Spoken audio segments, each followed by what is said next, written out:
Salatullah salamullah ala taha rasulillah. Salatullah salamullah ala yasin habibillah. Ala yasin habibillah. Tawassalna bismillah wa bil hadi rasulillah wa kulli mujahidin lillah wa ahlil badri ya Allah wa ahlil badri ya Allah. Assalamu alaikum wa rahmatullahi wa barakatuh. Nahmaduhu wa nusalli ala rasulihil kareem. Amma ba'd. Faqad qala Allah ta'ala fil Qur'anil azim wal furqanil majid. Inna ba'dal dhanni ithmun. Sadaqallahul aliyyul azim.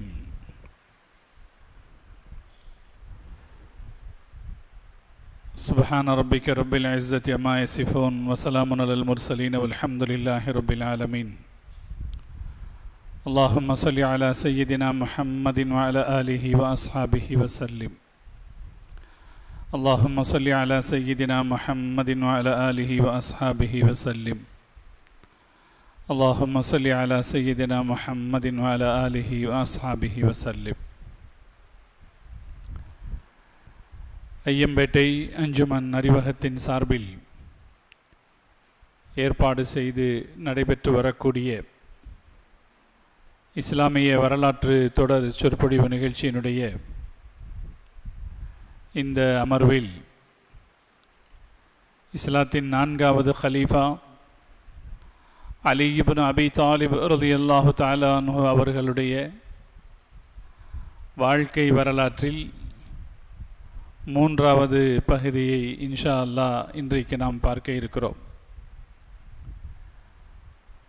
அருமை பெரியவர்களே, பாசத்திற்குரிய தாய்மார்களே, மனித வாழ்க்கை பல்வேறு ஏற்ற இறக்கங்களை சந்திக்கக்கூடியது. நாம் அல்லாஹ்விடத்திலே பிரார்த்திக்க வேண்டியது என்ன என்றால், அல்லாஹ் எந்த நிலையிலும் எங்களை நேர்வழியிலிருந்து தவற விட்டு விடாதே என்று பிரார்த்தனை செய்ய வேண்டும். சத்திய பாதையில் நிலைத்திருப்பதற்கு ஏராளமான சோதனைகள் வரும். அந்த சோதனைகளில் வருகிற போது எது சரியென்று அடையாளம் காண்பது வாழ்க்கையில் மிக முக்கியமான பிரச்சனையாக இருக்கும்.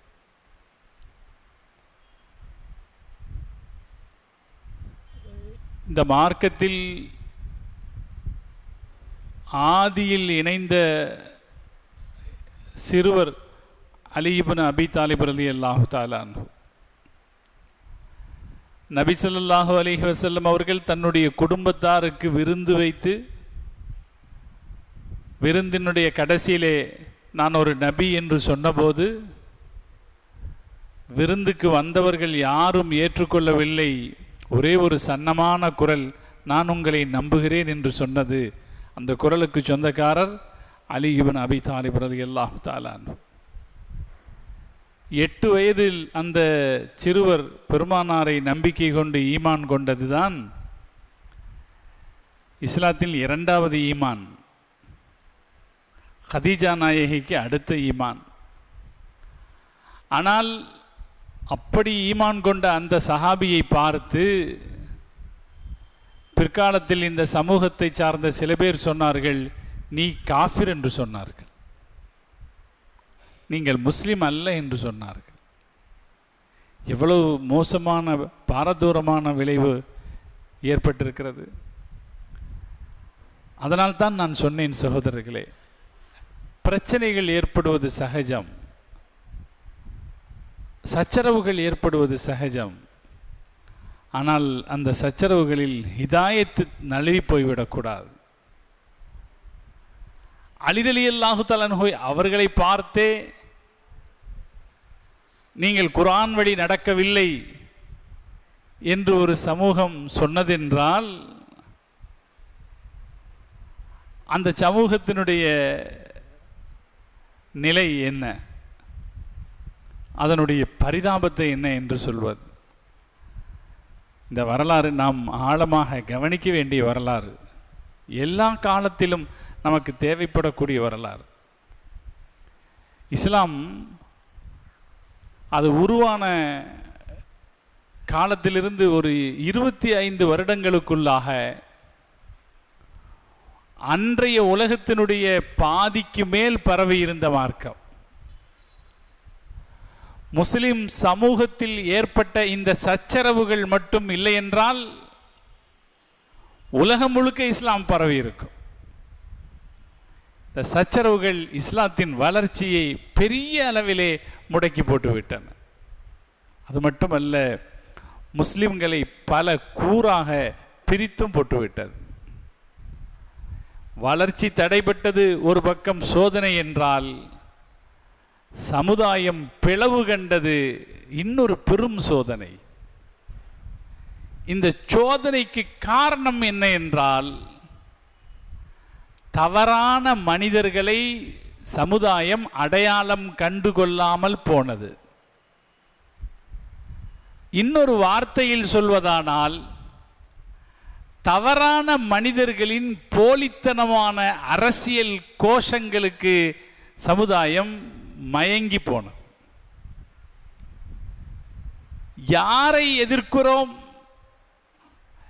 என்கிற சிந்தனை கூட இல்லாமல் சமுதாயத்தில் சில பேர் பெரிய பிளவுகளுக்கு தங்களை ஆட்படுத்தி கொண்டார்கள் என்பது வரலாறுங்க. இது ஏதோ இப்போ நடக்கிற கதை மாதிரி தெரியுதா இல்லையா? இது அன்னைக்கு நடந்தது தான்.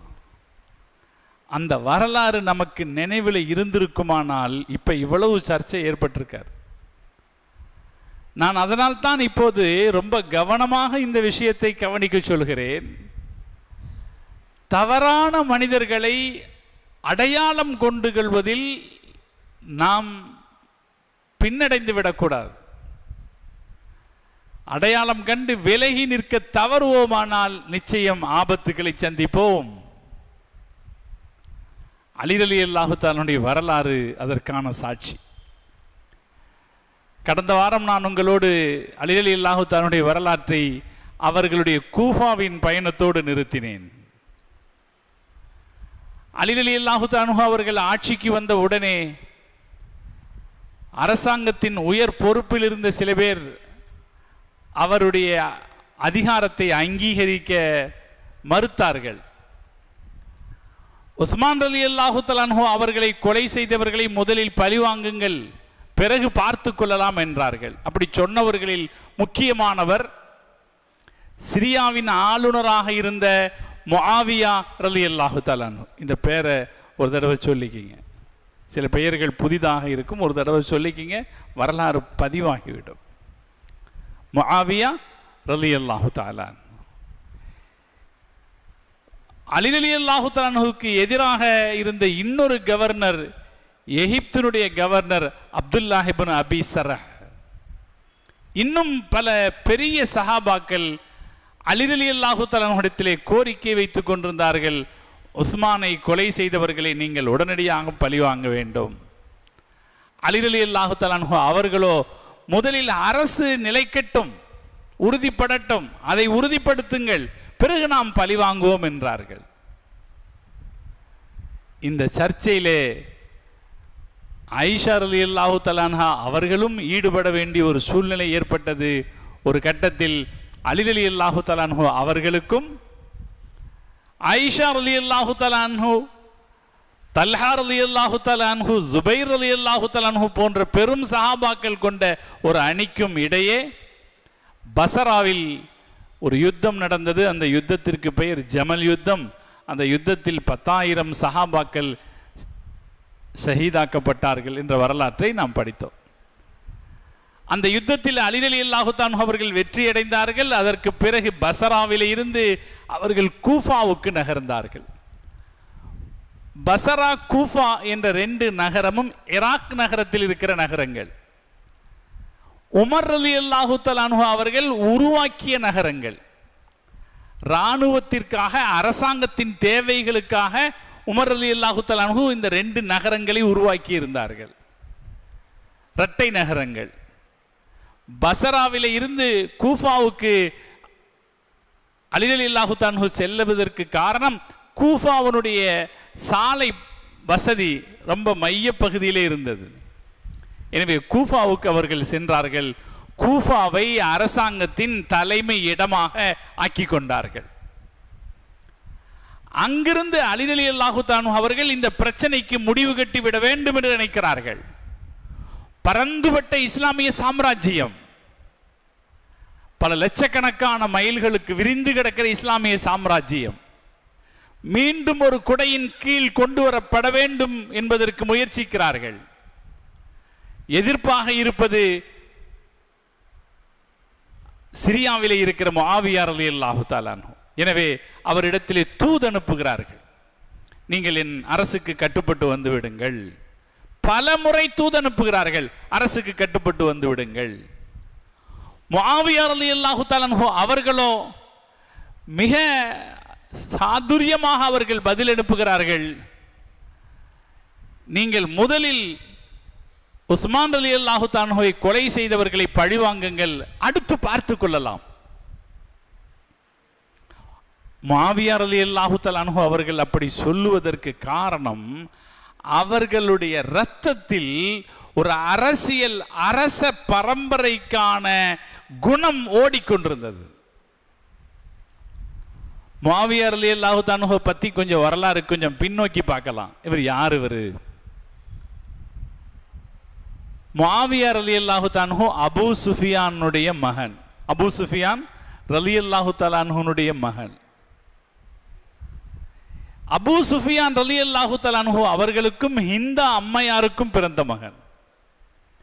ஹிந்தா அம்மையாரை பற்றி நமக்கு தெரியும். பெருமானார் ஸல்லல்லாஹு அலைஹி வஸல்லம் அவர்களுடைய எதிரியாக நீண்ட காலம் இருந்தவர். உஹது யுத்தத்தில் ஹம்சா ரலியல்லாஹு தஆலா அவர்களை கொலை செய்வதற்காக கூலி ஆளை கொண்டு வந்தவர். கூலிக்கு ஆள் வச்சு கூட்டிட்டு வந்தவங்க.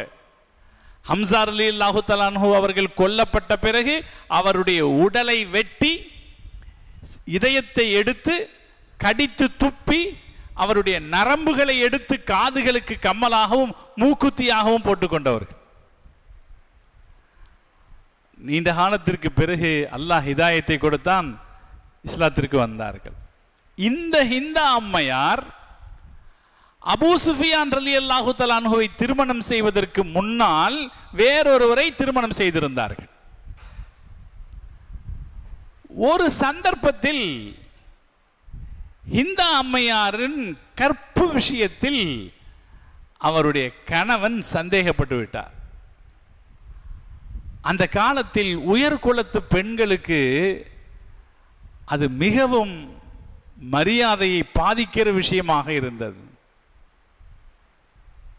அந்த சந்தேகம் வந்த உடனே ஹிந்தா அம்மையா உடனே தன் தகப்பனார் வீட்டுக்கு திரும்பி வந்துட்டாங்க. தகப்பனார் ஒத்துபா கேட்கிறார், என்ன விஷயம்? என் கணவர் இப்படி சந்தேகப்பட்டுட்டார். ஒத்துபா கேட்கிறார், உண்மையில் நீ தவறு செய்திருந்தால் அதை ஒத்துக்கொள், நான் உனக்கு மாற்றி ஏற்பாடு செய்கிறேன். அதை சமாளிப்பதற்கு என்ன செய்ய வேண்டுமோ அதை நான் செய்கிறேன். இல்லை, நீ தவறு செய்யவில்லை என்றால் அதை நிரூபிப்பதற்கான வேலையை நான் பார்க்கிறேன் என்று சொல்லி கேட்டார். தாப்பனார், நான் தவறே செய்யலேங்கிறாங்க. அப்படியானால் வா, குறிபார்த்து சொல்லக்கூடிய பெண்கள் இருக்கிறார்கள், அவர்களிடத்திலே உன்னை நான் அழைத்து செல்கிறேன் என்கிறார். இப்போ குறிபார்த்து முகக்குறியை பார்த்துட்டு நல்லவங்களா கெட்டவங்களான்னு சொல்ற அளவுக்கு திறன் படைச்சவங்க அந்த காலத்தில் இருந்தாங்க. பல காலத்திலையும் இருப்பாங்க, இப்ப கூட இருப்பாங்க. குறிபார்த்து சொல்ற முகக்குறியை பார்த்து அடையாளம் கண்டு சொல்றவங்க இருப்பாங்க. தகப்பனார் உத்துபா தன்னுடைய மகளை பாதுகாப்பதற்காக குறிபார்க்க ஏற்பாடு செய்தார். அவருடைய மருமகன் உங்க எல்லாத்தையும் வர வச்சாங்க. குறிபார்த்து சொல்லக்கூடிய செய்தியில் பிரபலமாக இருந்த ஒரு பெண் கிட்ட கூட்டிட்டு போனாங்க. போகும்போது என்ன செய்தாங்கன்னா, இந்த விஷயம் அந்த பெண்ணுக்கு தெரிய வாய்ப்பு இருக்கா இல்லையா, அதனால இன்னொரு பெண்ணையும் கூட வைத்துக்கொண்டு நீங்க 2 பேரும் போங்க, அந்த அம்மா என்ன சொல்லுதுன்னு பார்க்கலாம் என்று சொன்ன அனுப்பினார்.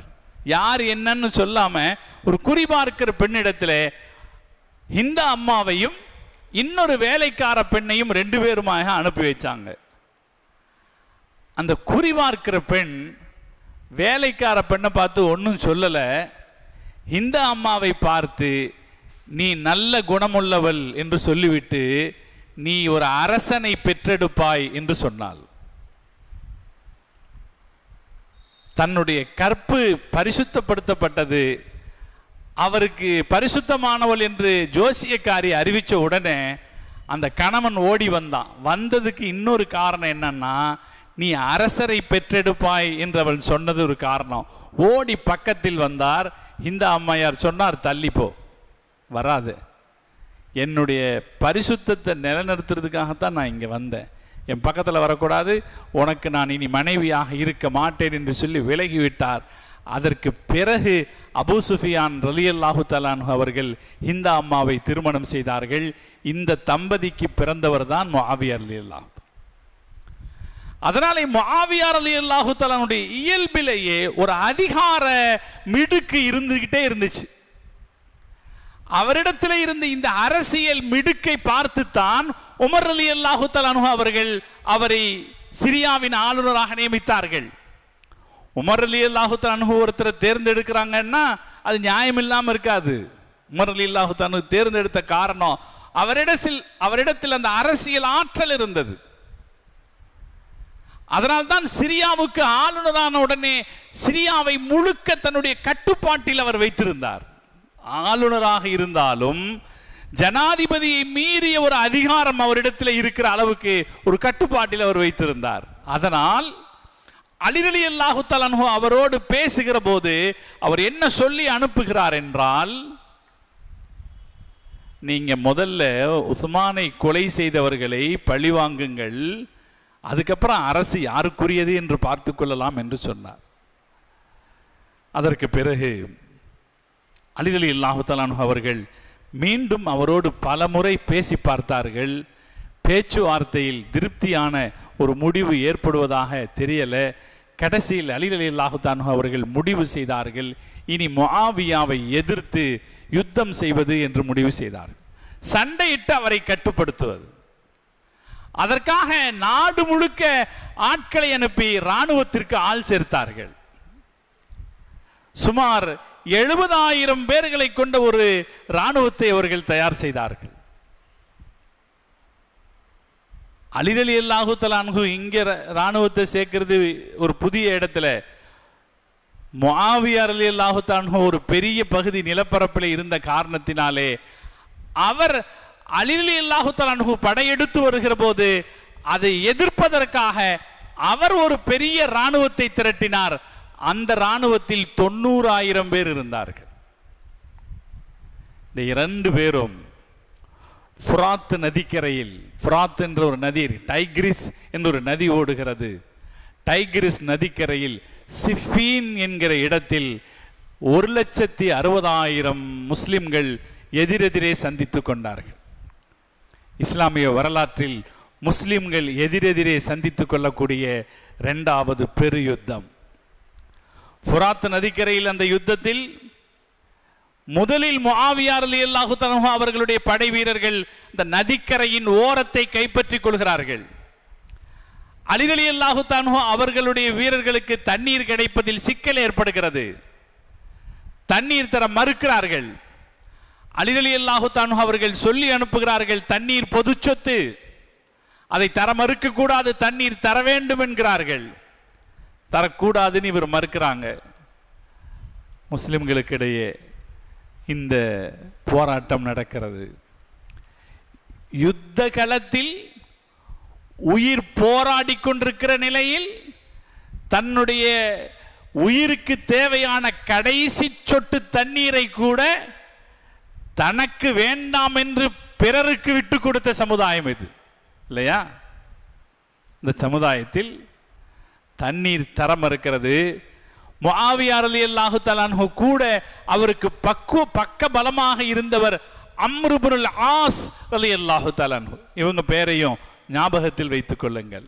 அம்ர் இப்னுல் ஆஸ் ரலியல்லாஹு தஆலா அன்ஹு சொர்க்கவாதி என்று நிச்சயிக்கப்பட்ட சஹாபிகளில் ஒருவர். எனவே இவரை பற்றிய வரலாறு நாம் இனி தொடர்ந்து பேசுகிற போது இதை கவனத்தில் வைத்துக்கொண்டே நாம் வாசிக்க வேண்டும். அம்ர் இப்னுல் ஆஸ் ரலியல்லாஹு தஆலா அன்ஹு முஆவியா ரலியல்லாஹு தஆலா வந்து சொல்றாங்க, அவர் சிறந்த ராஜதந்திரி, அரபுலகம் கண்ட சிறந்த ராஜதந்திரி. அவர் ஓடி வந்து முஆவியா ரலியல்லாஹு தஆலா சொல்றாங்க, தண்ணி தரமாட்டேன்னு சொல்லாதீங்க, தண்ணி தரமாட்டேன்னு சொல்லாதீங்க. அப்படி சொன்னால் உங்கள் மீது யுத்தம் தொடுக்க அதுவே அலிக்கு போதிய காரணத்தை தந்துவிடும். தண்ணி பொது சொத்து, தண்ணி தரமாட்டேன்னு சொன்னீங்கன்னா உங்க மேல சண்டை போடுறதுக்கு சரி அப்படின்ற நியாயத்துக்கு அதுவே காரணமாயிடும். தடுக்காதீங்கன்னு சொன்னாங்க. ஆனால் முஆவியா ரலியல்லாஹு தஆலா அதை பொருட்படுத்தல, தண்ணி கொடுக்காதீர்கள் என்றார்கள். அதன் காரணத்தினாலே சண்டை மூண்டது. சின்னதா இருந்தது, சண்டை மூண்டது. முதல் நாள் சண்டை நடந்தது, 2ஆம் நாள் சண்டை நடந்தது, 3ஆம் நாள் சண்டை நடந்தது. 7 நாட்கள் தொடர்ந்து சண்டை நடந்தது. அந்த சண்டையில் சுமார் 70,000 முஸ்லிம்கள் கொல்லப்பட்டார். சிஃபீன் யுத்தத்தில் 70,000 முஸ்லிம்கள் கொல்லப்பட்டார்கள். கொல்லப்பட்ட நிலையில் முஸ்லிம்களுடைய பக்கம் அந்த தண்ணீர் அலி ரலியல்லாஹு தஆலா அன்ஹுடைய கட்டுப்பாட்டில் தண்ணீர் வந்தது. இப்ப அம்ர் இப்னுல் ஆஸ் ரலியல்லாஹு தஆலா அன்ஹு சொன்னாங்க, அவங்க தண்ணி கேட்டபோது நீங்க கொடுக்கல, ஆனா நீங்க தண்ணி கேட்டால் அலி தருவார் என்று சொன்னார். அந்த பக்கம் தான் இருந்தாங்க. ஆனால் அவர் அலி ரலியல்லாஹு தஆலாவுடைய இயல்பை புரிந்து வைத்திருந்தார். அலி ரலியல்லாஹு தஆலா அவர்கள் அரசியல் செய்பவர் அல்ல. அலி ரலியல்லாஹு தஆலா ஆன்மீகவாதி. எனவே அவருக்கு அரசியலை விட மனிதாபிமானம் முக்கியமானது. அதனாலே நீங்கள் கேட்டால் தண்ணீர் தந்து விடுவார் என்றார்கள். அதே போல முஆவியா ரலியல்லாஹு தஆலாவுடைய ஆட்கள் தண்ணீர் கேட்டபோது அலி ரலியல்லாஹு தஆலா தண்ணீர் தர அனுமதித்தார்கள் என்பது மட்டுமல்ல, தண்ணீர் எடுக்க வரக்கூடிய எவருக்கும் இடையூறு ஏற்படுத்தக்கூடாது என்று தன்னுடைய படை வீரர்களுக்கு உத்தரவிட்டார்கள். சண்டை நடந்துச்சு, திரும்பவும் சண்டை நடந்துச்சு. சண்டையினுடைய இறுதி நாளில் முஆவியா ரலியல்லாஹு தஆலாவுடைய படையில் இருந்த பெரும்பாலோர் கொல்லப்பட்டார்கள். அலி ரலியல்லாஹு தஆலாவுடைய அணியிலே நிறைய சஹாபாக்கள் இருந்தார்கள். வீரதீரமாக போரிட்டதனாலே முஆவியா ரலியல்லாஹு தஆலாவுடைய அணியில் இருந்த பெரும்பாலோர் கொல்லப்பட்டார்கள். முஆவியா ரலியல்லாஹு தஆலா அன்ஹுடைய படை வீரர்கள் ஒரு வெறியை அவர்களுடைய மக்களுக்கிடையே ஏற்படுத்துவதற்கு தொடர்ந்து ஒரு வேலை செஞ்சாங்க. அரசியல் எப்போதும் இந்த வேலையை செய்து கொண்டே இருக்கிறது. அரசியலில் இது நடக்கிறது. இது அரசியலை பொறுத்து இழிவானது, கேவலமானது என்றெல்லாம் இல்லை. நாம் இன்னைக்கும் பார்க்குறோமா இல்லையா? அரசியலில் எப்படியெல்லாம் ஆட்கள் வேலை செய்கிறாங்க. அன்னைக்கு என்ன செஞ்சாங்கன்னா, ஒரு வெறியை பரப்புறதுக்காக உஸ்மான் ரலியல்லாஹு தஆலாவுடைய ரத்தம் தோய்ந்த சட்டையையும் அவர்களை வெட்டும்போது அவர்களுடைய மனைவி நாயிலா அம்மா கையை நீட்டி தடுத்த போது அவர்களுடைய கையிலிருந்து வெட்டுப்பட்டு விழுந்த 4 விரல்களையும் வச்சுக்கிட்டே இருந்தாங்க, காமிச்சுக்கிட்டே இருந்தாங்க. எதுக்காக? இந்த வெறிய ஊற்றுறதுக்காக, அலி ரலியல்லாஹு தஆலாவுக்கு எதிரான இந்த உணர்வை ஏற்படுத்துறதுக்காக. என்ன அவங்க தப்பாக நினைத்து கொண்டார்கள், உஸ்மான் ரலியல்லாஹு தஆலாவை கொலை செய்த கிளர்ச்சியாளர்களை அலி ரலியல்லாஹு தஆலா ஆதரிப்பதாக தவறாக நினைத்து கொண்டார்கள். அல்லாஹ் குர்ஆன்ல சொல்றான், இன்ன பஅல் வன்னி இஸ்முன், சில எண்ணங்களே பாவகரமானவை. செய்கிறது மட்டும் செயல்கள் பாவம் அல்ல. சில தப்பான செயல்கள் இருக்கு, அது செஞ்சா பாவம். சில விஷயங்களை சில மாதிரி மனசுல நினைக்கிறதே பாவம். அதுல அடுத்த மூமினை பற்றி இழிவாக கருதுவது, வட்டி கிட்டி வாங்குறானோ அப்படின்னு நினைக்கிறது, ஆள் வேற மாதிரியானவனோ தப்பாக நினைக்கிற அந்த நினைப்பே பாவமானது. அலி ரலியல்லாஹு தஆலா அன்ஹுவை பற்றி அவர்கள் அப்படி நினைக்கிறார்கள். அரசியல் அவர்களை அப்படி நினைக்க தூண்டுகிறது. பெருமானார் ஸல்லல்லாஹு அலைஹி வஸல்லம் அவர்கள் இந்த பூமியிலிருந்து விடைபெற்று பல ஆண்டுகள் ஆகிவிட்ட சூழலில், ஈமானிய வலு குறைந்து போயிருந்த நிலையில் இப்படி நினைச்சாங்க. அப்படி நினைச்சவங்களுக்கு இந்த ரத்தம் தோய்ந்த ஜுப்பாவும் வெட்டுப்பட்ட விரல்களும் வெறியேற்ற போதுமாக இருந்துச்சு. அந்த நேரத்தில் முஆவியா ரலியல்லாஹு தஆலா வந்து சொல்லுவாங்களாம், ஏங்க நீங்க எப்பவுமே பப்ளிக்கா வச்சிருக்கீங்க, பப்ளிக்கா எப்பவுமே வச்சிருந்தீங்கன்னா மவுஸ் போயிடும், நீங்க அப்பப்ப திறந்து காட்டுங்க. சில பேர் வந்து சொன்னாங்களாம், அப்பப்ப திறந்து காட்டுங்க. அப்ப ஜனங்களுக்கு இடையிலே அப்ப வந்து ஒரு கோபம் திரும்ப திரும்ப முளைக்கும். எப்பவுமே பார்த்துக்கிட்டு இருந்தா மவுஸ் போயிடும். இப்படிலாம் வந்து ஆலோசனை சொல்வார்களாம். ஒரு வெறி அவர்களுக்கிடையே ஊட்டப்பட்டு கொண்டே இருந்தது.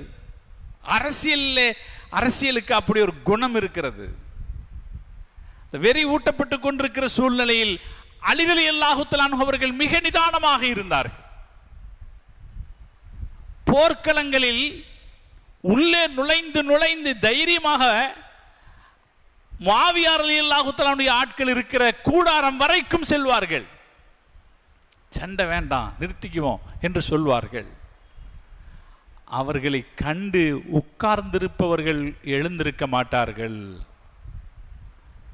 என்ன சூழல் வந்தது பாருங்க. அவரை கண்டு யாரு? அலி ரலியல்லாஹு தஆலா யார்?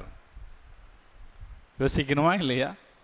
முஹம்மது ரசூலுல்லாஹி ஸல்லல்லாஹு அலைஹி வஸல்லம் அவர்களுடைய வளர்ப்பு மகன், இந்த தீனை ஏற்றுக்கொண்ட 2ஆம் சிறுவர், இந்த தீனுக்காக அவ்வளவு பேர் அற்புதங்களை செய்த மனிதர், பெருமானார் ஸல்லல்லாஹு அலைஹி வஸல்லம் அவர்களுடைய புகழ் வார்த்தைகள், ஏராளமான புகழ் வார்த்தைகளுக்கு சொந்தக்காரர்.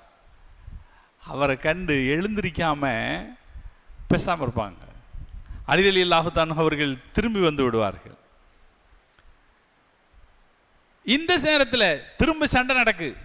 சண்டையினுடைய முடிவில் முஆவியா ரலியல்லாஹு தஆலாவுடைய படைகள் தோத்து போற நிலைக்கு வந்துடுறாங்க. சூரியன் மறைஞ்ச உடனே சண்டை நிறுத்தப்படுது. நாளை காலை சண்டை நடந்தால் முஆவியா ரலியல்லாஹு தஆலா அவர்களும் அவரோடு இருப்பவர்கள் எல்லோரும் கொல்லப்படுவார்கள் அல்லது சிறைபிடிக்கப்படுவார்கள். இந்த நிலைமை என்ன செய்யறதுன்னு தெரியல. யோசிச்சுக்கிட்டு இருக்காங்க. ராத்திரியில யோசிச்சுக்கிட்டு இருக்காங்க, நாளைக்கு சண்டை நடந்தா நாம தோத்து போயிருமே, என்ன செய்யறது? அந்த நேரத்தில் அருமையானவர்களை நாம் எண்ணி பார்க்கணும், வரலாறு எப்படி மாற்றங்களை சந்திக்கிறது என்று பாருங்க. அந்த நேரத்தில் அம்ர் இப்னு ஆஸ் ரலியல்லாஹு தஆலா அன்ஹு இந்த படைகளுடைய பரிதாபத்தை பார்க்கறாங்க. இவங்களை தப்பிக்க வைக்கிறது எப்படி? அப்ப அம்ர் இப்னு ஆஸ் ரலியல்லாஹு தஆலா அன்ஹு முஆவியா ரலியல்லாஹு தஆலா அன்ஹு அவர்களுக்கு ஒரு ஆலோசனை சொல்லி கொடுத்தாங்க. நாளைக்கு நம்ம ஆளுங்க யுத்தத்துக்கு போகும்போது வாள் கொண்டு போக வேணாம், அதுக்கு பதிலாக குர்ஆனை எடுத்துட்டு போவோம். வாள் வேணாம், கையில குர்ஆனை தூக்கிட்டு போவோம். அவங்க நம்மளை நோக்கி வாளை வீச வரும்போது நாம குர்ஆனை காட்டுவோம் என்று ஒரு ஆலோசனை சொல்லி கொடுத்தார். அடுத்த நாள் யுத்தம் தொடங்கியது. அலி ரலியல்லாஹு தஆலா அவர்களுடைய வீரர்கள் இன்று யுத்தத்தை முடித்து விடலாம் என்கிற வேகத்தோடு வந்து பார்க்கிறார்கள். எதிரிகள் வாள் இல்லாமல் அவர்களுக்கு எதிராக குர்ஆனை காட்டுகிறார்கள். அப்படியே சண்டை நிக்குது. வாள் வச்சிருக்கிறவங்க கூட தானே சண்டை போடணும். சண்டை நிக்குது. ஆனால் இதை அந்த கணத்தில் புரிந்து கொண்ட அலி ரலியல்லாஹு தஆலா அவர்கள் சொன்னார்கள், இது தப்பு. இந்த குர்ஆனை கையில் எடுத்திருக்கவங்க ஒரு கோஷம் போட்டாங்க. என்ன கோஷம்னா, லா ஹுக்ம இல்லா லில்லாஹ், அதிகாரம் அல்லாஹுக்கே, அதிகாரம் அல்லாஹுக்கே. இப்படி ஒரு கோஷம் போட்டாங்க. இது நல்ல கோஷமா இல்லையா? கோஷம் எப்படி? சரியான கோஷமா இல்லையா? ஆனால் இதில் இருக்கிற பின்னணியை புரிந்து கொண்டு உடனடியாக அலி ரலியல்லாஹு தஆலா அவர்கள் சொன்னார்கள், கலிமத்து ஹக்கின், சத்தியமான வார்த்தை தான், உரீத பிஹல் பாத்தில், தப்பான காரணத்திற்காக சொல்லப்படுகிறது.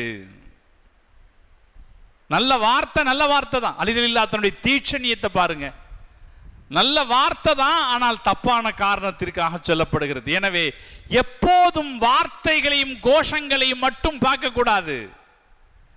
அதை சொல்றவங்க அதுக்கு பின்னால என்ன நினைப்புல சொல்றாங்கன்னு பார்க்கணும். குர்ஆன் ஹதீஸ் அப்படின்னு சொன்னாங்களா இல்லையா? அப்படி சொன்ன போது அந்த வாசகத்தை மட்டும் பார்த்தோம், நம்ம அதுக்கு பின்னால என்ன இருந்துச்சுன்னு பார்க்க தவறிட்டோம். ஏற்பட்டது இவ்வளவு பெரிய தீய விளைவுகள். அலி ரலியல்லாஹு தஆலாவுடைய காலத்தில் அன்று அவர்கள் குர்ஆனை உயர்த்தி கொண்டு என்ன வார்த்தை சொன்னாங்க? லா ஹுக்ம இல்லா லில்லாஹ், அதிகாரம் அல்லாஹ்வுக்கே என்று சொன்னார்கள். அப்படி சொன்னபோது அதை அலி ரலியல்லாஹு தஆலா மறுத்து சொன்னாங்க. ஆனால் அலி ரலியல்லாஹு தஆலா அவர்களுடைய படை வீரர்களிலே குறிப்பிட்ட சில பேர் அலி ரலியல்லாஹு தஆலாவுக்கு எதிராக திரும்பினார்கள்.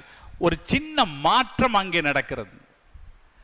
அலி ரலியல்லாஹு தஆலா அவங்க இதை நம்பாதீங்க என்று சொல்றாங்க. ஆனால் அங்க என்ன ஒரு மாற்றம் நடக்குதுன்னா, அலி ரலியல்லாஹு தஆலாவுடைய படையில் இருந்த சுமார் 12,000 பேர் அலி ரலியல்லாஹு தஆலாவுடைய படை பிரிவை விட்டு விலகுகிறார்கள். இஸ்லாத்தில் ஏற்பட்ட முதல் கொள்கை பிளவு ஹாரிஜியாக்கள். ஹாரிஜியானா யாரு? வெளியேறியவர்கள் என்ற அர்த்தம். எங்கிருந்து வெளியேறினாங்க? அலி ரலியல்லாஹு தஆலாவுடைய படையிலிருந்து வெளியேறினாங்க. அவங்க என்ன சொல்லிக்கிட்டாங்க? நாங்க சரியான முஸ்லிம் என்று சொல்லிக் கொண்டார்கள். அவர் குர்ஆனை காட்டுறாங்க, அலி ரலியல்லாஹு தஆலா சொல்றாங்க இது தப்பு. தோற்று போற கடைசி நிலையில இருக்கிறாங்க. சண்டை போட்டு முடிஞ்சதுன்னா இஸ்லாமிய அரசாங்கத்தில் ஏற்பட்ட பிரச்சனை முடிஞ்சது, அவ்வளவுதானே, முடிந்து விட்டது. அதற்கு அப்புறம் இஸ்லாமிய அரசு பழையபடி தெளிவாக உறுதியாக இருக்கும், அப்படித்தானே? அந்த அலி ரலியல்லாஹு தஆலாவுடைய திட்டத்தை மீறி, அவருடைய கட்டுப்பாட்டை மீறி அவருடைய படையிலிருந்து 12,000 பேர் வெளியேறினார்கள். அவர்கள் தான் ஹாரிஜியாக்கள். இஸ்லாத்தில் ஏற்பட்ட முதல் கொள்கை பிளவு. அவர்கள் என்ன சொல்லிக் கொண்டார்கள் என்றால், நாங்கள் தான் சரியான முஸ்லிம் என்று சொன்னார்கள்.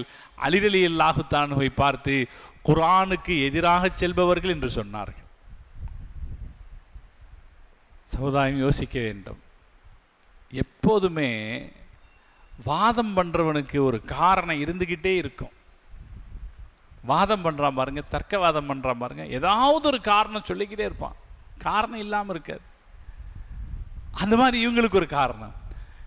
இஸ்லாம் எப்படி இந்த சமுதாயத்தை கட்டுப்படுத்தி இருக்கிறது? தலைவருக்கு நீங்கள் கட்டுப்பட வேண்டும் இல்லையா? தலைமைக்கு நீங்கள் கட்டுப்பட வேண்டும், முழுமையாக கட்டுப்பட வேண்டும். வலவுக்கான ஃபாசிகன், அவன் பாவியாக இருந்தாலும் சரி. பாவினா என்ன அர்த்தம்? தலைவர் தண்ணி அடிக்கிறாரு, தண்ணி அடிக்கிறதுனா வீட்டு குழாய் தண்ணி அல்ல, வேற தண்ணி அடிக்கிறார். கட்டுப்படணும். மார்க்கம் சொல்லுது கட்டுப்படணும். ஃபாசிக்காக இருந்தாலும் தலைவனா கட்டுப்படணும். தலைவருடைய கட்டுப்பாட்டிலிருந்து எப்ப மீறலாம்னா, அவர் நம்மை மார்க்கத்திற்கு முரணான காரியத்திற்கு அழைப்பார் என்றால் அப்ப மீறலாம். நம்மளை கூப்பிடுறாரு வான்னு, அவர் அடிக்கிறாரு, அவர் நம்மளை கூப்பிடுறாரு வா, அப்ப போகக்கூடாது. அல்லது நாம நல்லது செய்யறது தடுக்கிறாரு, அப்ப போகக்கூடாது, தொழுகாதே, அப்ப தலைமைக்கு கட்டுப்படக்கூடாது. அதுவரைக்கும் நாம் தலைமைக்கு கட்டுப்பட்டே தீர வேண்டும் என்று கற்பித்த மார்க்கம் இது. நீங்க பெரிய கோடீஸ்வரரா இருக்கலாம், பள்ளிவாசல் கட்டி கொடுத்திருக்கலாம், ஆனா இமாம் தக்பீர் சொன்னதுக்கு அப்புறம் தான், இமாம் சமியல்லாஹு லிமன் ஹமிதான்னு சொன்னதுக்கு அப்புறம் தான் ருக்குல எந்திரிக்க முடியும். அதெல்லாம் இல்லை, என்னால் அவ்வளோ குனிஞ்செல்லாம் இருக்க முடியாது, நான் குனியவே மாட்டேன் அப்படின்னு சொன்னால் அது தொழுகை ஆகாது, அப்படித்தானே? அல்லது நான் சீக்கிரமே எந்திரிச்சிருவேன்னு சொன்னார்னா தொழுகை ஆகுமா? இமாம் எந்திரிச்சதுக்கு அப்புறம் தான். கட்டுப்பாட்டை கற்பித்த மார்க்கம் எல்லா நிலையிலும். அதிகாரிகளுக்கு கீழே இருப்பவர்கள், கணவனுக்கு மனைவி, குடும்பத்தில் இருக்கிற மனைவிமார்களுக்கு மார்க்கம் சொன்ன ஒரே கடமை கட்டுப்பாடு. கட்டுப்பட்டுருங்க. உங்களுடைய கணவரின் வார்த்தை கடைசி வார்த்தையாக இருக்கட்டும். மார்க்க அந்த வழி நடந்தால் சமுதாயம் நிச்சயம் நன்மை அடையும். அலி ரலியல்லாஹு தன்னுடைய இந்த படையில இருந்த இந்த 12,000 பேர் அதிக பிரசங்கித்தனம் செய்தார்கள். இந்த தீனிலிருந்து வெளியேறி போனாங்க. இஸ்லாத்தில் ஏற்பட்ட முதல் கொள்கை பிளவு ஹாரிஜியா என்கிற பிளவு. எப்ப தான் பரிசுத்தமானவன் பேச ஆரம்பிக்கிறானோ அப்ப அடுத்தவர்களை நிர்பந்திப்பாங்க பிரச்சாரத்தால. இந்த பக்கம் ஒத்துக்க, இதை ஒத்துக்க, இதை ஒத்துக்கன்னு நிர்பந்திப்பாங்க. அன்னைக்கும் நடந்துச்சு. இன்னைக்கு நடக்குதா இல்லையா? இன்னைக்கு நடக்குதா இல்லையா? போறவனை எல்லாம் இழுத்து இழுத்து போடுறது, ஒன்றும் தெரியாதவனை எல்லாம் எதையாவது சொல்லி இழுத்து இழுத்து போடுறது அன்னைக்கும் நடந்துச்சு. இந்த ஹாரிஜியாக்கள் அவர்களை சுற்றி இருந்தவங்களை எல்லாம் அவங்கள்ட்ட இருந்த, ஏன்னா ஒரு சரியான கட்டுப்படுத்தக்கூடிய தலைமை இருக்கல. குழு குழுவாக சேர்ந்து கொண்டு தன்னிஷ்டத்திற்கு ஆட்டம் போட்டாங்க. எல்லா ஊர்லயும் நடக்குங்க. இந்த குழு குழுவா சேர்ந்துக்கும் போது அவங்க இஷ்டத்துக்கு ஆட்டம் போடுவாங்க. அப்ப அவங்க என்ன செய்தாங்களாம், வரலாறு ஒரு துரதிஷ்டவசமான காட்சியை காட்டுது. அப்துல்லாஹ் இப்னு ஹிப்பான் ரலியல்லாஹு தஆலா அன்ஹு சஹாபி, நபித்தோழர், அவர் மனைவியோட வந்துகிட்டு இருக்காரு. அந்த அம்மா கர்ப்பிணி. மனைவியோட வர்றவரை அவரை நிறுத்தி கேட்கிறாங்க, உஸ்மான் அவரை பத்தி உங்க கருத்து என்ன? இப்ப இவங்க யாரை விட்டு வெளியே வந்துட்டாங்க? அலி ரலியல்லாஹு தஆலா விட்டு வெளியே வந்துட்டாங்க. இவங்க எல்லாம் சரியில்லைங்கிறாங்க. நாங்க தான் சரி. அலி ரலியல்லாஹு தஆலா சரியில்லை, உஸ்மான் ரலியல்லாஹு தஆலா சரியில்லை, நாங்க தான் தூய முஸ்லிம்கள். அவங்க அவர்கிட்ட கேட்கிறாங்க, உஸ்மானை பத்தி உன் கருத்து என்ன? அப்துல்லாஹ் இப்னு ஹப்பான் ரலியல்லாஹு தஆலா சொல்கிறார்கள், அவர் நல்லவர், சிறந்தவர், இறையச்சமுள்ளவர் அப்படின்னு ஒண்ணு. அதுக்கடுத்து திருப்பி கேட்கிறாங்க, அப்படின்னா அலியை பத்தி உன் கருத்து என்ன? ரெண்டாவது சொல்ல, அவர் நல்லவர், சிறந்தவர், முத்தகி, இறையச்சம் உள்ளவர். நீ குழப்பவாதியா இருக்கியே. யாரு சரியா இருக்கிறாரோ அவரை பார்த்து என்ன கேட்கிறாங்க, நீ என்ன குழப்பவாதியா இருக்கிய? 2 பேர்த்துல ஒருத்தரை நல்லவர்னு சொல்லு, இன்னொருத்தர் கெட்டவர்னு சொல்லு. அது என்ன நீ 2 பேர்த்தையும் நல்லவர்னு சொல்றது? நீ குழப்பவாதியா இருக்கிய.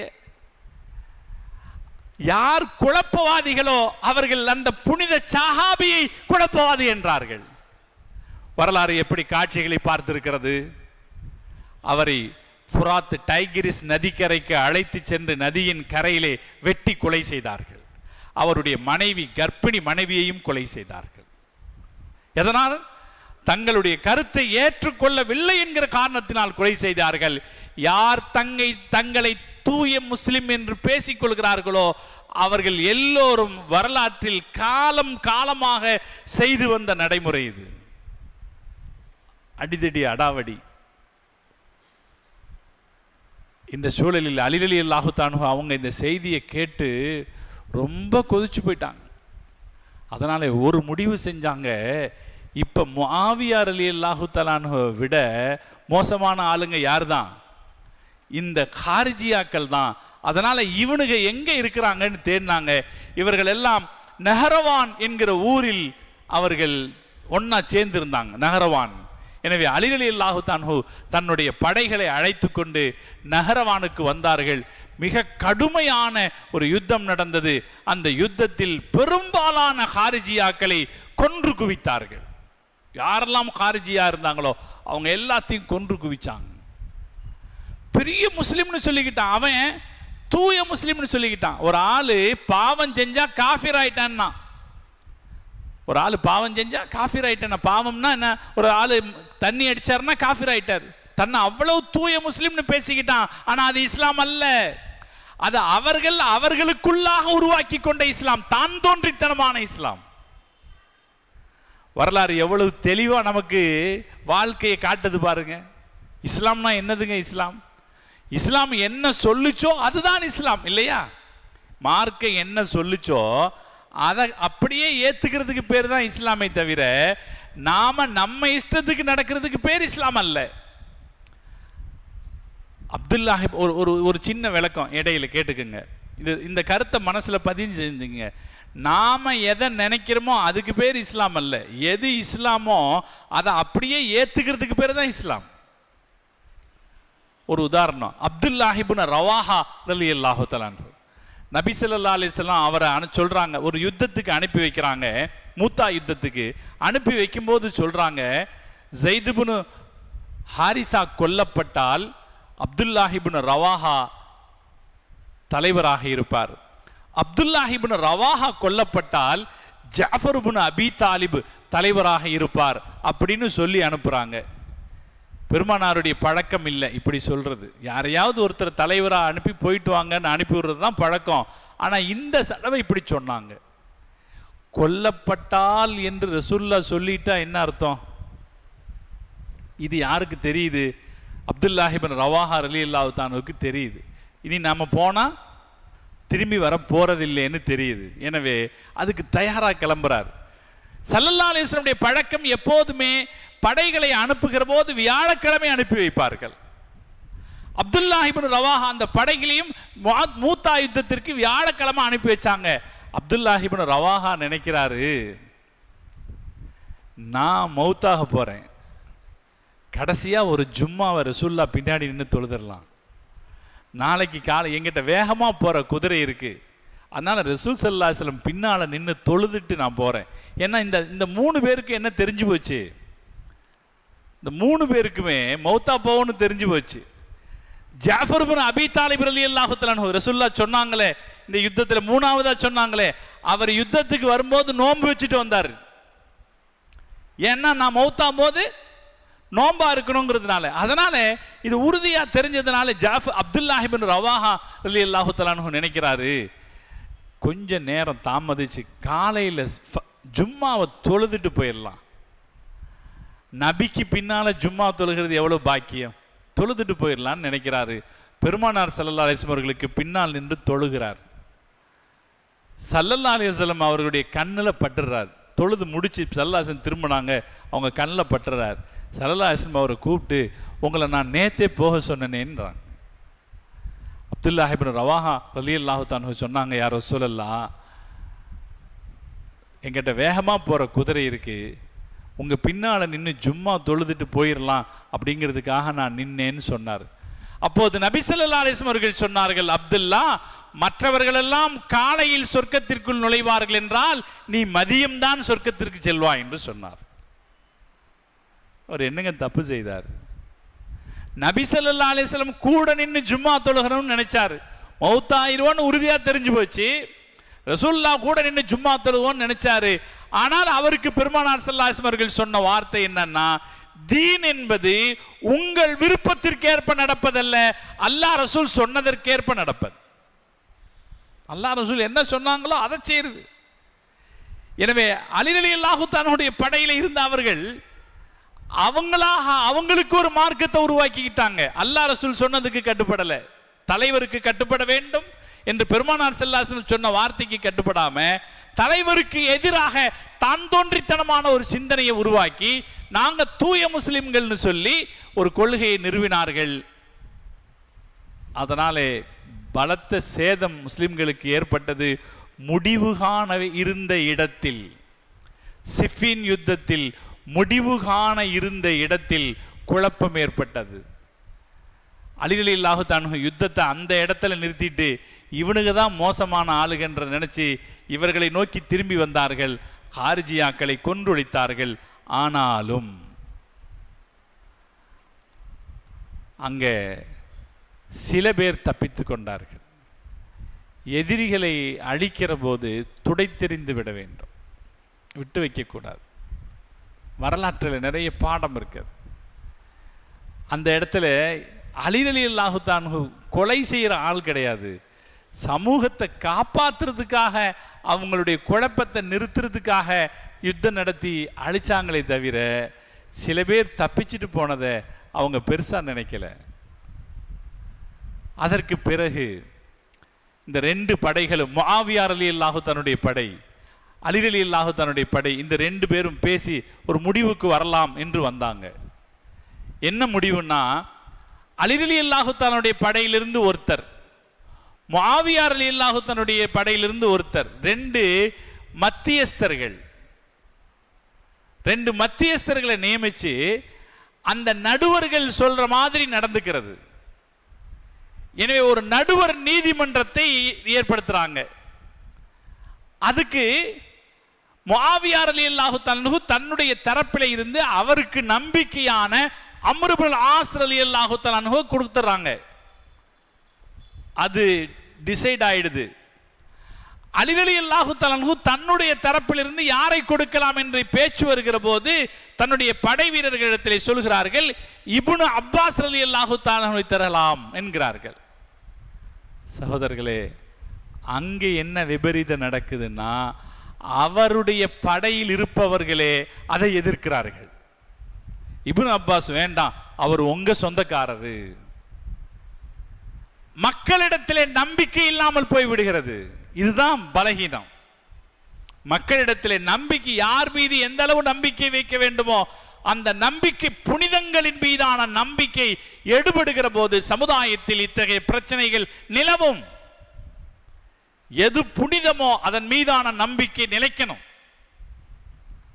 அலி ரலியல்லாஹு தஆலா ஒரு புனிதர் அல்லவா? அவங்க சொல்றதுக்கு கேட்க. அப்ப அவர் சொல்றாரு, அப்துல்லாஹ் இப்னு அப்பாஸ் ரலியல்லாஹு தஆலா வைக்கலாம், புத்திசாலி. உமர் ரலியல்லாஹு தஆலா தன்னுடைய சபையில எப்போதும் அப்துல்லாஹ் இப்னு அப்பாஸ் ரலியல்லாஹு தஆலாவுக்கு முக்கியமான ஒரு இடம் கொடுப்பாங்க. அவருடைய அறிவு திறமையை மற்றவர்கள்ட்ட நிரூபிச்சுக்கிட்டே இருப்பாங்க. ஏன்னா அந்த சபையில எல்லாம் பெரியவங்களா இருப்பாங்க, இவர் தான் சின்ன வயசுக்காரரா இருப்பார். அப்ப இவருடைய அறிவு திறமையை நிரூபிக்கிறதுக்காக கேள்வி கேட்டுக்கிட்டே இருப்பாங்க. மற்றவங்க எல்லாம் பதில் சொல்ல முடியாத போது இவர் பதில் சொல்லுவார். ஒரு தடவை கேட்டாங்க, இதா ஜா நஸ்ருல்லாஹி வல் ஃபத்ஹ், இதுக்கு என்ன அர்த்தம்னு கேட்டாங்க. இதா ஜா நஸ்ருல்லாஹி வல் ஃபத்ஹ், அல்லாஹ்வுடைய உதவியும் வெற்றியும் வருகிற போது யதுகுலூன நாஸ, இந்த தீனிலே மக்கள் கூட்டம் கூட்டமாக நுழைவார்கள். அப்படி நுழைஞ்சாங்கன்னா நபியே நீங்கள் இஸ்திக்ஃபார் செய்யுங்க என்று அல்லாஹ் சொல்றான். இதுக்கு என்ன அர்த்தம் அப்படின்னு உமர் ரலியல்லாஹு தஆலா சபையில் இருந்தவங்கள்ட்ட கேட்டாங்க. சபையில் இருந்தவங்க எல்லாம் என்ன சொன்னாங்க? இஸ்லாத்தினுடைய வெற்றி அது சொல்லுகிறதுன்னாங்க. இப்னு அப்பாஸ் ரலியல்லாஹு தஆலா கேட்டாங்க, இது என்ன சொல்லுதுன்னு கேட்டாங்க. அவர் சொன்னாரு, ரசூலுல்லாஹ்வுடைய ஆயுள் முடிய போகிறது என்பதை அது காட்டுகிறது. தீன் வெற்றி அடைந்து விட்டால் கடைசியில் என்ன நடக்கும்? ரசூல் ஸல்லல்லாஹு அலைஹி வஸல்லம் வேலை முடிஞ்சிச்சு அப்படின்னு காட்டுதுன்னாங்க. அல்லாஹ் உங்களுக்கு மார்க்க ஞானத்தை கொடுத்திருக்கிறான் என்று உமர் ரலியல்லாஹு தஆலா பாராட்டினார். பல சந்தர்ப்பத்திலும் பாராட்டப்பட்ட இப்னு அப்பாஸ் ரலியல்லாஹு தஆலாவை அலி ரலியல்லாஹு தஆலா சொல்றாங்க, இந்த ஆளுங்க என்ன சொல்றாங்க, அவர் வேண்டாங்க, அவர் உங்க சொந்தக்காரர், வேற ஒருத்தரை போடுவோம். இதை யாரு சொல்லலைன்னா ஒரு துரதிர்ஷ்டம், எதிர்கட்சியில் இருந்தவங்க சொல்லல, முஆவியா ரலியல்லாஹு தன்னுடைய அணியில் இருந்தவங்க சொல்லல, அலி ரலியல்லாஹு தன்னுடைய அணியில் இருந்தவங்க சொல்றாங்க இப்னு அப்பாஸ் வேண்டாம், அவர் உங்க சொந்தக்காரர், வேற யாரை போடலாம்? அபூ மூஸல் அஷ்அரி ரலியல்லாஹு தஆலா போடலாம். அப்ப அலி ரலியல்லாஹு தஆலா சொல்றாங்க, அலி ரலியல்லாஹு தஆலா தீர்க்க சிந்தனை உள்ளவர், தீட்சண்யமான சிந்தனை படைச்சவர், ரொம்ப பேச மாட்டாங்க, ஆழ்ந்த அறிவாளி. அலி ரலியல்லாஹு தஆலா சொல்றாங்க, அவர் வேண்டாம், அவர் பெருந்தன்மையானவர். அரசியலில் பேச்சுவார்த்தைகளில் பெருந்தன்மையானவர்கள் தோற்று போய் விடுவார்கள். சரிதானே? அரசியல் இன்னைக்கும் அப்படித்தான் இருக்கு. அரசியல் யாருக்கு சரிப்படாது? கராரா இருக்கிறவங்களுக்கு தான் அரசியல் சரி வரும். பெருந்தன்மைக்காரர்களுக்கு அரசியல் சரி வராது. அதனால அவர் வேண்டாம் என்று பேசுகிறார்கள். அதை மீறி அந்த தோழர்கள் நிர்பந்தப்படுத்தின காரணத்தினாலே அபூ மூஸல் அஷ்அரி ரலியல்லாஹு தஆலா அன்ஹுவையே தன்னுடைய தரப்பினுடைய நடுவராக நியமிக்கிறார்கள். ரெண்டு நடுவர்களும் சேர்ந்து பேசுறாங்க, என்ன செய்யலாம், இப்ப முஸ்லிம் சமுதாயத்தில் ஏற்பட்டிருக்கிற இந்த பிரச்சனைக்கு எப்படி தீர்வு காணலாம். ரெண்டு பேரும் பேசி ஒரு முடிவு கண்டாங்க. அபூ மூஸல் அஷ்அரி ரலியல்லாஹு தஆலா சொல்றாரு, நான் அலி ரலியல்லாஹு தஆலா நீக்கிடுறேன், அவங்களுடைய பதவியிலிருந்து நான் நீக்கிடுறேன், நீங்க முஆவியா ரலியல்லாஹு தஆலா நீக்கிருங்க, ரெண்டு பேர்த்தையும் நீக்கிடுவோம், வேற ஒரு புது ஆளை நாம் ஜனாதிபதியாக தேர்ந்தெடுப்போம். சரி, இது நல்ல யோசனை தான், இந்த யோசனையை தெரிவிக்கலாம் என்று முடிவு செய்து யோசனை கூட்டப்படுகிறது, ஆலோசனை சபை கூட்டப்படுகிறது. அந்த சபை கூட்டப்பட்ட உடனே அம்ர் இப்னு ஆஸ் ரலியல்லாஹு தஆலா அபூ மூஸல் அஷ்அரி ரலியல்லாஹு தஆலா பார்த்து சொன்னாங்க, எங்க உங்க கருத்தை சொல்லுங்க. அபூ மூஸல் அஷ்அரி எப்போதுமே சபைகளில் முதலாவதாக கருத்து பேசுறதை விட கடைசியா பேச, சரி இல்லையா? நீ பேசுப்பான்னு அவங்கள பேச விட்டுட்டு அதுக்கப்புறம் நம்ம பேசுகிறது தான் நல்லா இருக்கும். நம்ம முதல்ல பேசிட்டா சரி வராது. ஆனால் இந்த அரசியல் தந்திரம் தெரியாத அப்பாவியான அபு முஸல் அஷ்அரி ரலியல்லாஹு அன்ஹு சட்டுன்னு எழுந்து நான் அலியை நீக்கிவிட்டேன்னு சொன்னார். அம்ர் இப்னு ஆஸ் ரலியல்லாஹு அன்ஹு இவர் அவருடைய ஆளை நீக்கிவிட்டார், அப்படியானால் முஆவியா மட்டும்தான் இருக்கிறார் என்று சொல்லிவிட்டார்கள்.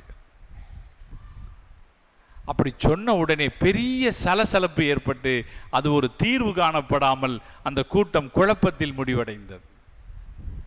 குழப்பத்தில் முடிவடைந்து கொண்டிருக்கிற நேரத்தில் இந்த குழப்பம் அப்புறம் ஒரு முடிவு, அது அப்படி அப்படியே அவங்கவுங்க அப்படி அப்படியே இருந்துக்கலாம் என்ற சூழ்நிலை நிலவுகிற கட்டத்தில் ஹாரிஜியாக்களில் 3 பேர் ரகசியமாக ஒரு இடத்தில் சந்திக்கிறார்கள். அப்துர் ரஹ்மான் இப்னு முல்ஜிம், அம்ர் இப்னு பிக்ர், பர்கத் இப்னு அப்து 3 பேர் ஒரு இடத்துல சந்திக்கிறாங்க. சந்திச்சு பேசுறாங்க. இன்னைக்கு முஸ்லிம் சமுதாயத்தில் குழப்பத்துக்கு யார் காரணம்? நிறைய கூட்டங்கள் நடக்குங்க. எல்லாரும் நல்ல ஆளுங்களா இருக்க மாட்டாங்க. நல்ல ஆளுங்க கூடி உட்கார்ந்து முடிவு செய்தால் நல்ல தீர்வு கிடைக்கும். ஆனால் பல சந்தர்ப்பத்திலையும் இந்த மாதிரி ஆலோசனை பண்றவன், சமுதாய பிரச்சனைன்னு ஆலோசனை பண்றவன் நல்லவனா இருக்க மாட்டான். குறுக்கு சிந்தனைக்காரனா இருப்பான், தீய புத்தி உள்ளவனா இருப்பான். சமுதாயம் புரிந்து கொள்ள வேண்டும். அவர்கள் எடுத்து வைக்கிற கருத்து, அவர்கள் முன்வைக்கிற வாதம் நல்லது போல தெரியும். எதுக்காக யோசிக்கிறாங்க? இந்த 3 பேர் சேர்ந்து எதுக்காக யோசிக்கிறாங்க? சமுதாயத்துக்கு பாதுகாப்பு, சமுதாயத்தில் நன்மை செய்யறது எப்படி? இப்போ அவங்க 3 பேரும் சேர்ந்து பேசிக்கிறாங்க. இந்த 3 பேர் இருக்கக்கூடாது. 3 பேர் இருந்தா சரியாவாது. யாரெல்லாம்? அலி ரலியல்லாஹு தஆலா அன்ஹு, முஆவியா ரலியல்லாஹு தஆலா அன்ஹு, அம்ர் இப்னு ஆஸ் ரலியல்லாஹு தஆலா அன்ஹு. இந்த 3 பேர் இருந்தா சீர்திருத்தமே செய்ய முடியாது. எனவே இந்த 3 பேரை கொல்லணும், இந்த 3 பேரையும் கொன்றுவிட வேண்டும் என்று முடிவு செய்கிறார்கள். அதற்கு நாள் குறிக்கிற 3 பேர் எங்க இருக்கிறாங்க? 3 இடத்துல இருக்கிறாங்க. அலி ரலியல்லாஹு தஆலா அன்ஹு கூஃபாவில் இருக்கிறார்கள். முஆவியா ரலியல்லாஹு தஆலா அன்ஹும் அம்ர் இப்னு ஆஸ் ரலியல்லாஹு தஆலா அன்ஹும் சிரியாவில் இருக்கிறார்கள். எனவே நாள் குறிக்கிறாங்க. ரமலான் மாசம் 17ஆம் நாள், ஹிஜ்ரி 39, ரமலான் மாசம் 17ஆம் நாள். என்ன நாளை தேர்ந்தெடுக்கிறாங்க பாருங்க. ரமலான் 17, பத்ர் யுத்தம் நடந்த நாள். 17ஆம் நாளை தேர்ந்தெடுக்கிறாங்க. 17ஆம் நாள் காலையில் சுபுகு தொழுகைக்கு இந்த 3 பேரும் வெளியே வருகிற போது இந்த 3வரையும் கொலை செய்து விட வேண்டும். யார் தீர்மானிக்கிறா பாருங்க? யாருடைய ஈமானை தீர்மானிக்கிறார்கள் பாருங்க. ஆனால் இந்த சஹாபாக்கள் எப்படிப்பட்டவர்கள் என்றால், அவர்களுக்கிடையே அரசியல் கருத்து வேறுபாடு இருந்தாலும் ஒருவரை ஒருவர் மதிப்பதில், அவர்களுடைய அந்தஸ்தை மதிப்பதில் கொஞ்சமும் விட்டு கொடுக்காதவர்கள். ஆனால் இந்த இடையில வர்ற இந்த தப்பான தீய சக்திகள் என்ன யோசிக்கிறான் பாருங்க. சமுதாயத்துக்கு நன்மை செய்யறதா நினைச்சு என்ன யோசிக்கிறான்? அலி ரலியல்லாஹு தஆலா தீர்த்து கட்டிடுறது, முஆவியாவை தீர்த்து கட்டிடுறது, அம்ர் இப்னு ஆஸை தீர்த்து கட்டிடுறது. அலி ரலியல்லாஹு தஆலா சொர்க்கம் நிச்சயிக்கப்பட்ட சஹாபி, அம்ர் இப்னு ஆஸ் ரலியல்லாஹு தஆலா சொர்க்கம் நிச்சயிக்கப்பட்ட சஹாபி. அஷரத்துல் முபஷரா என்கிற சொர்க்கம் நிச்சயிக்கப்பட்ட 10 சஹாபாக்கள் 2 பேரும் அவங்க. முஆவியா ரலியல்லாஹு தஆலா அன்ஹு உமர் ரலியல்லாஹு தஆலா அன்ஹுவால் தேர்ந்தெடுக்கப்பட்ட சஹாபி. இவங்களை கொல்றதுக்கு இந்த ஆளுங்க தீர்மானிக்கிறாங்க. தீர்மானிச்சு ஒரு ஆளு அப்துர் ரஹ்மான் இப்னு முல்ஜிம் அலி ரலியல்லாஹு தஆலா அன்ஹுடைய படையிலே சேர்ந்து கொள்வது போல வந்து கூஃபாவில் சேர்ந்து கொள்கிறார். இவங்க 2 பேரும் சிரியாவுக்கு வருகிறார்கள். பர்கா பின் அப்துல்லாவும் அம்ர் பின் பிக்ரும் சிரியாவுக்கு வருகிறார்கள். பர்கா பின் அப்துல்லா முஆவியா ரலியல்லாஹு தஆலா அன்ஹுவை கொல்ல வேண்டும், அம்ர் பின் பிக்ர் அம்ர் பின் ஆஸ் ரலியல்லாஹு தஆலா அன்ஹுவை கொல்ல வேண்டும் தீர்மானிச்சுக்கிறாங்க. அந்த நாளுக்காக காத்திருக்கிறார்கள். ரமலான் 17ஆம் நாள் வருகிறது. ஹஸ்ரத் அலி ரலியல்லாஹு தஆலா அன்ஹு அவர்கள் கூஃபாவில் தன்னுடைய பள்ளிவாசலில் தொழுகை நடத்துவதற்காக வெளியே வருகிறார்கள். வெளியே வருகிற போது அன்னைக்கு ராத்திரி அவங்களுக்கு தூக்கம் வரல. எப்பவுமே சீக்கிரமா தூங்கிறவங்க அன்னைக்கு தூக்கம் வரல. ஏன் தூக்கம் வராம தவிக்கிறீங்கன்னு மகன் ஹசன் ரலியல்லாஹு தஆலா அன்ஹு கேட்கிறாங்க. ரசூல் ஸல்லல்லாஹு அலைஹி வஸல்லம் கனவிலே வந்து எங்கிட்ட வந்துருங்கன்னு சொல்றாங்க. என்று சொல்கிறார்கள் அலி ரலியல்லாஹு தஆலா. அதற்கு முன்னால் இருந்தே அவர்கள் தத்துவார்த்தமாகவே பேசிக் கொண்டிருக்கிறார்கள். அவர்களுடைய அலி ரலியல்லாஹு தஆலாவுடைய இரத்தத்தில் அரசியல் இல்லை. அவர்களுடைய இரத்தத்தில் அரசியல் இல்லை. ஆன்மா ஆன்மா அல்லாஹ்வோடு தான் இணைந்திருந்தது. தீன் தான் அவருடைய இதயத்தில் இருந்தது. அதனாலே அவங்களுக்கு இந்த அரசியல் எல்லாம் பெருசாக பிடிக்கல. அதனால் ரசூலுல்லாஹ் என்னை கூப்பிட்டாங்க, மாதிரி கனவு கண்டேன்னாங்க. படுத்து தூங்கலை. காலையில் நேரத்தில் அசந்துட்டாங்க. பாங்கு சொல்கிற ஒரு பள்ளிவாசலில் பாங்கு சொல்கிற ஒரு இப்னு நப்பாஹ், அவர் பாங்கு சொல்ல சொல்ல அலி ரலியல்லாஹு தஆலா பள்ளிவாசலுக்குள்ளே வந்துருவாங்க. ஆனால் அவர் பாங்கு சொல்லி முடிக்கிறார் ரமலான் 17. அலி ரலியல்லாஹு தஆலா இன்னும் வரல. வந்து பார்த்தா அலி ரலியல்லாஹு தஆலா தூங்கிக்கிட்டு இருக்காங்க. அவங்கள எழுப்பி ஹசன் ரலியல்லாஹு தஆலாவும் சேர்ந்து அவங்கள எழுப்பி வாங்க பள்ளிவாசலுக்குன்னு சொல்கிறாங்க. இப்னு நப்பாஹ் முன்னால் போகிறாரு, அலி ரலியல்லாஹு தஆலா நடுவில் போகிறாங்க. ஹசன் ரலியல்லாஹு தஆலா தந்தைக்கு பின்னால் போகிறாங்க. நடந்து பள்ளிவாசலின் வாசலில் காலடி எடுத்து வைக்கிற போது அப்துர் ரஹ்மான் இப்னு முல்ஜிம் 2 வாள்களை தூக்கி வீசுகிறான். அதில் ஒன்று குறிதவறி போய் விடுகிறது, இன்னொரு வாள் அலி ரலியல்லாஹு தஆலாவுடைய கழுத்திலே குத்தி வெளியே வந்து விடுகிறது. அங்கேயே ஹஸரத் அலி ரலியல்லாஹு தஆலா அவர்கள் கீழே விழுந்தார்கள். எல்லோரும் ஓடி போய் இப்னு முல்ஜிமை பிடித்து கொண்டார்கள். இப்னு முல்ஜிம் சொன்னான், நான் பெருமைப்படுகிறேன் என்று சொன்னான்.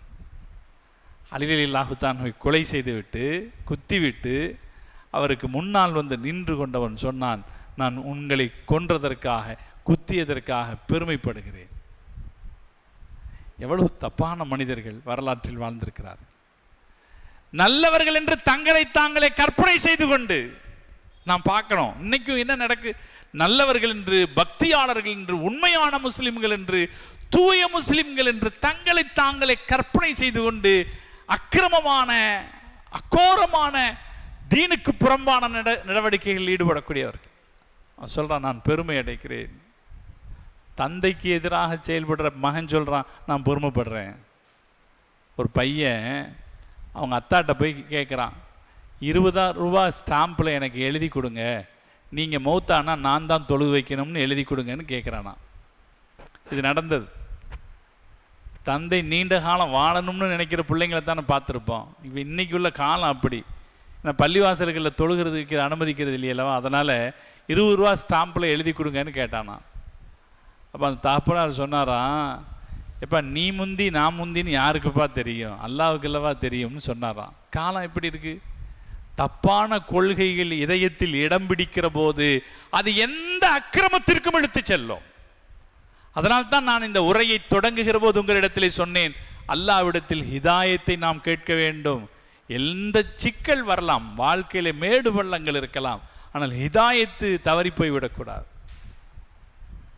அலி ரலியல்லாஹு தஆலா அவர்களுக்கு எதிராக அம்பு வீசியவன், வாள் வீசியவன் சொல்றான், அப்துர் ரஹ்மான் இப்னு முல்ஜிம், நான் பெருமைப்படுகிறேன். அலி ரலியல்லாஹு தஆலா அவர்கள் சொன்னார்கள், இவனை பத்திரமாக பார்த்து கொள்ளுங்கள், அவருக்கு நல்ல சாப்பாடு கொடுங்கள், மிருதுவான படுக்கை அவனுக்கு கொடுங்கள், அவனை கவனித்துக் கொள்ளுங்கள். நான் உயிர் பெற்று திரும்பி வந்தால் என்னை கொலை செய்தவனை பழி வாங்குவது என்னுடைய உரிமை, நான் என் உரிமையை பார்த்துக் கொள்வேன். அவர்களுடைய மகன்கள் ஹசன் ஹுசைன் ரலியல்லாஹு தஆலா அழைத்தார்கள், ஒருவேளை நான் இறந்து போய்விட்டால் எனக்கு பிறகு இவனை கவனித்துக் கொள்வது உங்களுடைய உரிமை, நீங்கள் இவனை பழி வாங்குவதாக இருந்தால் பழி வாங்கலாம், ஆனாலும் என் அன்பு குழந்தைகளை நான் உங்களுக்கு சொல்லுவேன், அல்லாஹ் குர்ஆனிலே சொல்கிறான், நீங்கள் மன்னிப்பது சிறந்தது என்கிறான். உங்களுக்கு பழி வாங்கக்கூடிய உரிமை இருக்கிறது, வலக்கும் ஃபில் ஹயாத்தி கிசாஸ், உங்களுக்கு பழி வாங்குகிற உரிமை இருக்கிறது என்று அல்லாஹ் சொல்கிறான். அதை தொட்டு அல்லாஹ் சொல்றான், மன்னிப்பது சிறந்தது என்கிறான் என்று தன் பிள்ளைகளுக்கு சொன்னார்கள். பிறகு அப்துல் முத்தலிப் அவர்களுடைய குடும்பத்தாரை அழைத்தார்கள். அப்துல் முத்தலிபின் மக்களே, நான் இறந்து போன பிறகு என் பெயரை சொல்லிக்கொண்டு நீங்கள் கலவரங்களில் ஈடுபட்டு விடாதீர்கள், கொலை நடவடிக்கைகளில் ஈடுபட்டு விடாதீர்கள் என்று தன்னுடைய சொந்த சமூகத்திற்கு சொல்லிவிட்டு ஹஸ்ரத் அலி ரலியல்லாஹு தஆலா அவர்கள் வஃபாத்தானார்கள்.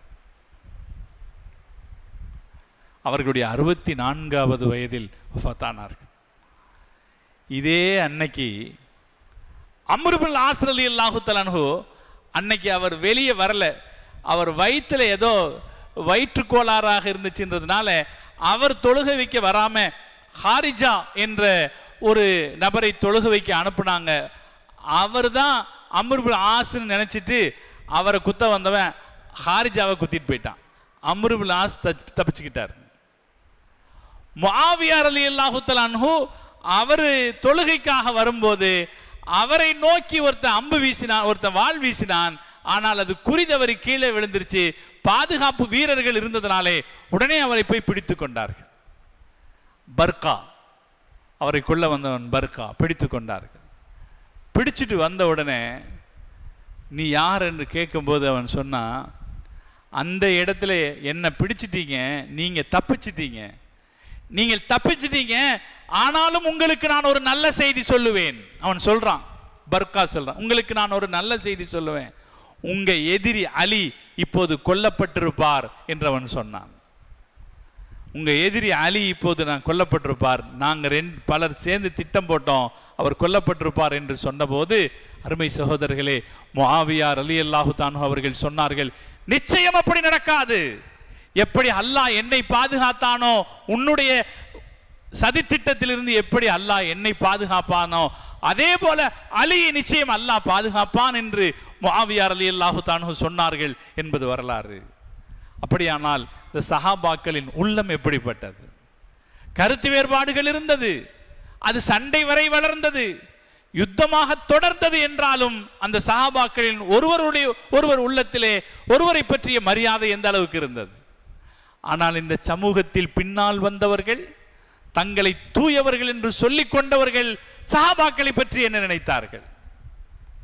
அவர்களுடைய ஈமானை பற்றி என்ன நினைத்தார்கள்? அதனால்தான் நான் ஒரு வார்த்தை உங்களிடத்திலே சொன்னேன், தவறான மனிதர்களை நாம் அடையாளம் கண்டுகொள்ள வேண்டும். சமுதாயம் தவறான மனிதர்களை அடையாளம் கண்டுகொள்ள தவறியதன் காரணமாக, அவர்களுக்கு பின்னால் போனதன் காரணமாகத்தான் பிற்காலங்களில் பெரிய பெரிய தீய விளைவுகள் ஏற்பட்டது, தீய மோசமான பெருவிளைவுகள் ஏற்பட்டது. ஹசரத் அலி ரலியல்லாஹு தஆலா அவர்கள் கொல்லப்பட்டார்கள். ஹசரத் முஆவியா ரலியல்லாஹு தஆலா அவர்கள் தப்பித்துக் கொண்டார்கள். அலி ரலியல்லாஹு தஆலா அவர்கள் கொல்லப்பட்ட பிறகு அவரை அந்த இடத்தில் ஹாரிஜியாக்களுடைய எண்ணிக்கை அதிகம் இருந்ததனாலே அவரை தொழு வைப்பதற்கு கூட சமுதாயத்தின் பிரமுகர்கள் பகிரங்கமாக தொழ வைப்பதற்கு பயந்தார்கள். எங்காவது ஒரு இடத்தில் அலி ரலியல்லாஹு தஆலா அடக்கம் செய்யப்பட்டு விட்டால் அவருடைய உடலை எடுத்து எதிரிகள் சித்திரவதை செய்யக்கூடும் என்கிற காரணத்தினாலே முஸ்லிம் சமுதாயத்தின் பொறுப்பாளராக இருந்தவர்கள் அலி ரலியல்லாஹு தஆலா எங்கே அடக்கம் செய்யப்பட்டார்கள் என்கிற விவரத்தை மறைத்து விட்டார்கள். சிலர் மட்டும் சேர்ந்து தொழுது அலி ரலியல்லாஹு தஆலா அவர்களை அடக்கம் செய்து விட்டார்கள். அந்த கலவர சூழலில் அதுதான் நன்மையாக இருந்தது. அதனாலே அலி ரலியல்லாஹு தஆலா எங்கே அடங்கி இருக்கிறார்கள் என்கிற கபரு சமுதாயத்திற்கு தெரியாமல் போய்விட்டது. இன்றைக்கு ஈராக்கிலே ஒரு பெரிய பள்ளிவாசலையும் அதற்கு பக்கத்தில் இருக்கிற கபரையும் ஷியாக்கள் இது அலி ரலியல்லாஹு தஆலா கபர் என்று கொண்டாடுகிறார்கள். அது பொய். உறுதியாக நிரூபிக்கப்பட்ட விஷயம் அங்கே அடங்கி இருப்பது முகீரத் இப்னு ஷுஅபா ரலியல்லாஹு தஆலா அன்ஹு. ஆனா எப்பவுமே தப்பான ஆசாமிகளுக்கு தப்பான ஆதாரங்கள் வேணும், பொய்யான ஆதாரங்கள் வச்சிருப்பாங்க. அதனால ஷியாக்கள் அலி ரலியல்லாஹு தஆலா கபர் அவங்களுக்கு வேணும்ங்கிறதுக்காக முகீரா ரலியல்லாஹு தஆலா கபரை அலியின் கபர் என்று சொல்லிக்கொண்டு இன்றும் கொண்டாடி கொண்டிருக்கிறார்கள். இப்ப நமக்கு வரக்கூடிய கேள்வி என்னன்னா, இந்த ஷியாக்கள்னா யாருங்க? ஏற்கனவே ஹாரிஜியாக்கள்னு ஒருத்தர் சொன்னீங்க, அவங்க அலி ரலியல்லாஹு தஆலா படையிலிருந்து வெளியேறி வந்தவங்க. ஷியாக்கள்னு புதுசா ஒருத்தங்க யாருன்னா, அலி ரலியல்லாஹு தஆலா படையிலிருந்து வெளியேறி வந்து அவருக்கு எதிராக ஒரு குழு செயல்பட்டுச்சா இல்லையா, இது பொது அரங்குக்கு தெரியுமில்ல. இந்த நேரத்தில் முஸ்லிம்களுக்கிடையே சண்டை தொடர்ந்து நடக்கணும்னு ஏற்கனவே ஜமல் யுத்தத்தின் போது நான் சொன்னா இல்லையா, சண்டை முடிகிற கட்டத்தில் இது முடிஞ்சா தங்களுக்கு ஆபத்து. உஸ்மான் ரலியல்லாஹு தஆலா கொலை செஞ்சவங்க இது முடிஞ்சா தங்களுக்கு ஆபத்து என்று நினைச்சுக்கிட்டு இருந்த இப்னு சபா, அப்துல்லா இப்னு சபா, முடிகிற கட்டத்தில் ஆயிஷா அம்மாவுடைய கூடாரத்தின் மீது கல்லு வீசினாங்கன்னு நான் போன வாரம் சொன்னா இல்லையா, அவன் என்ன செய்தான், அவனுடைய ஆட்கள் என்ன செஞ்சாங்க, இந்த கட்டத்தில் அலியின் ஆதரவாளர்களாக தங்களை காட்டிக் கொண்டார்கள். அலி ரலியல்லாஹு அன்ஹு மோசமாக கொல்லப்பட்டு விட்டார் என்று சொல்லி அவருடைய குழுவினராக தங்களை காட்டிக்கொண்டார்கள். தங்களுக்கு ஷியாத்து அலி, அலியின் குழு என்று பெயர் வைத்துக் கொண்டார்கள். ஷியானா குழுன்னு அர்த்தம், கோஷ்டி. நம்ம என்ன செஞ்சுக்கலாம், தமிழ்ல அர்த்தம் பண்றதா இருந்தா கோஷ்டி, அலியின் கோஷ்டி என்று அர்த்தப்படுத்தி கொண்டார்கள். அதை அலி ரலியல்லாஹு அன்ஹு ஆதரிக்கல. அலி ரலியல்லாஹு அன்ஹுவை பெரியவராக அவர்கள் சித்தரிக்க ஆரம்பிச்சாங்க. அலி ரலியல்லாஹு அன்ஹு இருக்கும் போதே அலி கோஷ்டி என்று ஒரு கோஷ்டி அவர்கள் உருவாக்கி கொண்டாங்க. அலி ரலியல்லாஹு அன்ஹு அதை ஏற்றுக்கொள்ளவே இல்லை. அவங்கள சம்பந்தப்பட்ட ஒரு ஆளு அலி ரலியல்லாஹு அன்ஹு வந்து, ரசூல்லா தனக்கு அடுத்து உங்களை தான் ஆட்சிக்கு சொன்னாங்களாமே அப்படின்னாங்க. ரசூல்லா தனக்கு அடுத்து உங்களுக்கு தான் ஆட்சி. அலி ரலியல்லாஹு அன்ஹு சொன்னாங்க, பெரிய அறிவாளிங்க, அறிவாளி, பெருந்தன்மையானவர். அலி ரலியல்லாஹு அன்ஹு சொன்னாங்க, மோசம் செய்யாதே, தப்பா பேசாதே, அப்படி கிடையாது. முஹம்மது ரசூலுல்லாஹி ஸல்லல்லாஹு அலைஹி வஸல்லம் அவர்கள் என்னிடத்தில் அப்படி சொல்லவில்லை. ஒருவேளை முஹம்மது ஸல்லல்லாஹு அலைஹி வஸல்லம் அவர்கள் என்னிடத்தில் அப்படி சொல்லி இருப்பார்கள் என்றால் நான் அபூபக்கரை அவர் ஆட்சி பொறுப்பு ஏற்ற போதே எதிர்த்திருப்பேன், உமரை அவர் ஆட்சி பொறுப்பை ஏற்ற போதே எதிர்த்திருப்பேன். ஏன்னா அவங்க ரசூலுல்லாஹ்வுக்கு மாத்தமா செய்யறாங்கன்னு எதிர்த்திருப்பேன். ஆனால் அப்படி சொல்லவில்லை. அது மட்டுமல்ல, பல நூற்றுக்கணக்கான சஹாபாக்கள் அப்போது இருந்தாங்க. அவங்க யாரும் இந்த கருத்தை சொல்லல, மோசடி பண்ணாதே, உன் வேலையை பார்த்துட்டு போ என்று சொன்னார். அலி ரலியல்லாஹு அன்ஹு அவ்வளவு தீட்சண்யமாக இருந்தாலும் கூட அரசியல் கலோபரங்கள் காரணமாக அலியின் ஆதரவாளர்கள் என்ற ஒரு கோஷ்டி உருவாச்சு. எப்போதுமே அரசியல்ல ஒரு அம்சம் இருக்குது, கோஷ்டிகளுக்கு தனி மரியாதை. நீங்க ஒரு குழு உருவாக்குனீங்கன்னா உங்க பின்னாடி 10 பேர் வருவாங்க. அரசியல் இருக்கா இல்லையா? அரசியல் எப்போது அன்னையிலிருந்து இன்ன வரைக்கும் நீங்க ஒரு கருத்தை சொல்லி ஒரு குழு உருவாக்குனீங்கன்னா உங்க பின்னாடி 10 பேர் வருவாங்க. இருக்கா இல்லைங்களா நம்புறேன். அதுபோல ஷியத்து அலி என்கிற இந்த ஷியா பிரிவினர்கள் அலியின் அபிமானிகளாக அவர்கள் உருவாக தொடங்கினாங்க. ஆட்சியில் இப்ப யார் வந்தா, முஆவியா ரலியல்லாஹு அன்ஹு இருக்கிறாங்க, அவருடைய அதிகாரத்தில் இருக்கிறாங்க. அலியின் பிரிவினர் என்ற ஒரு பிரிவு உருவாக தொடங்கியது.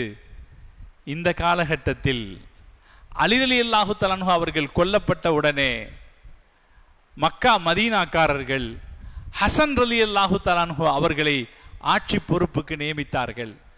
அங்க மேல யார் இருந்தா, முஆவியா ரலியல்லாஹு அன்ஹு சிரியாவுடைய ஆளுநராக இருந்தார்.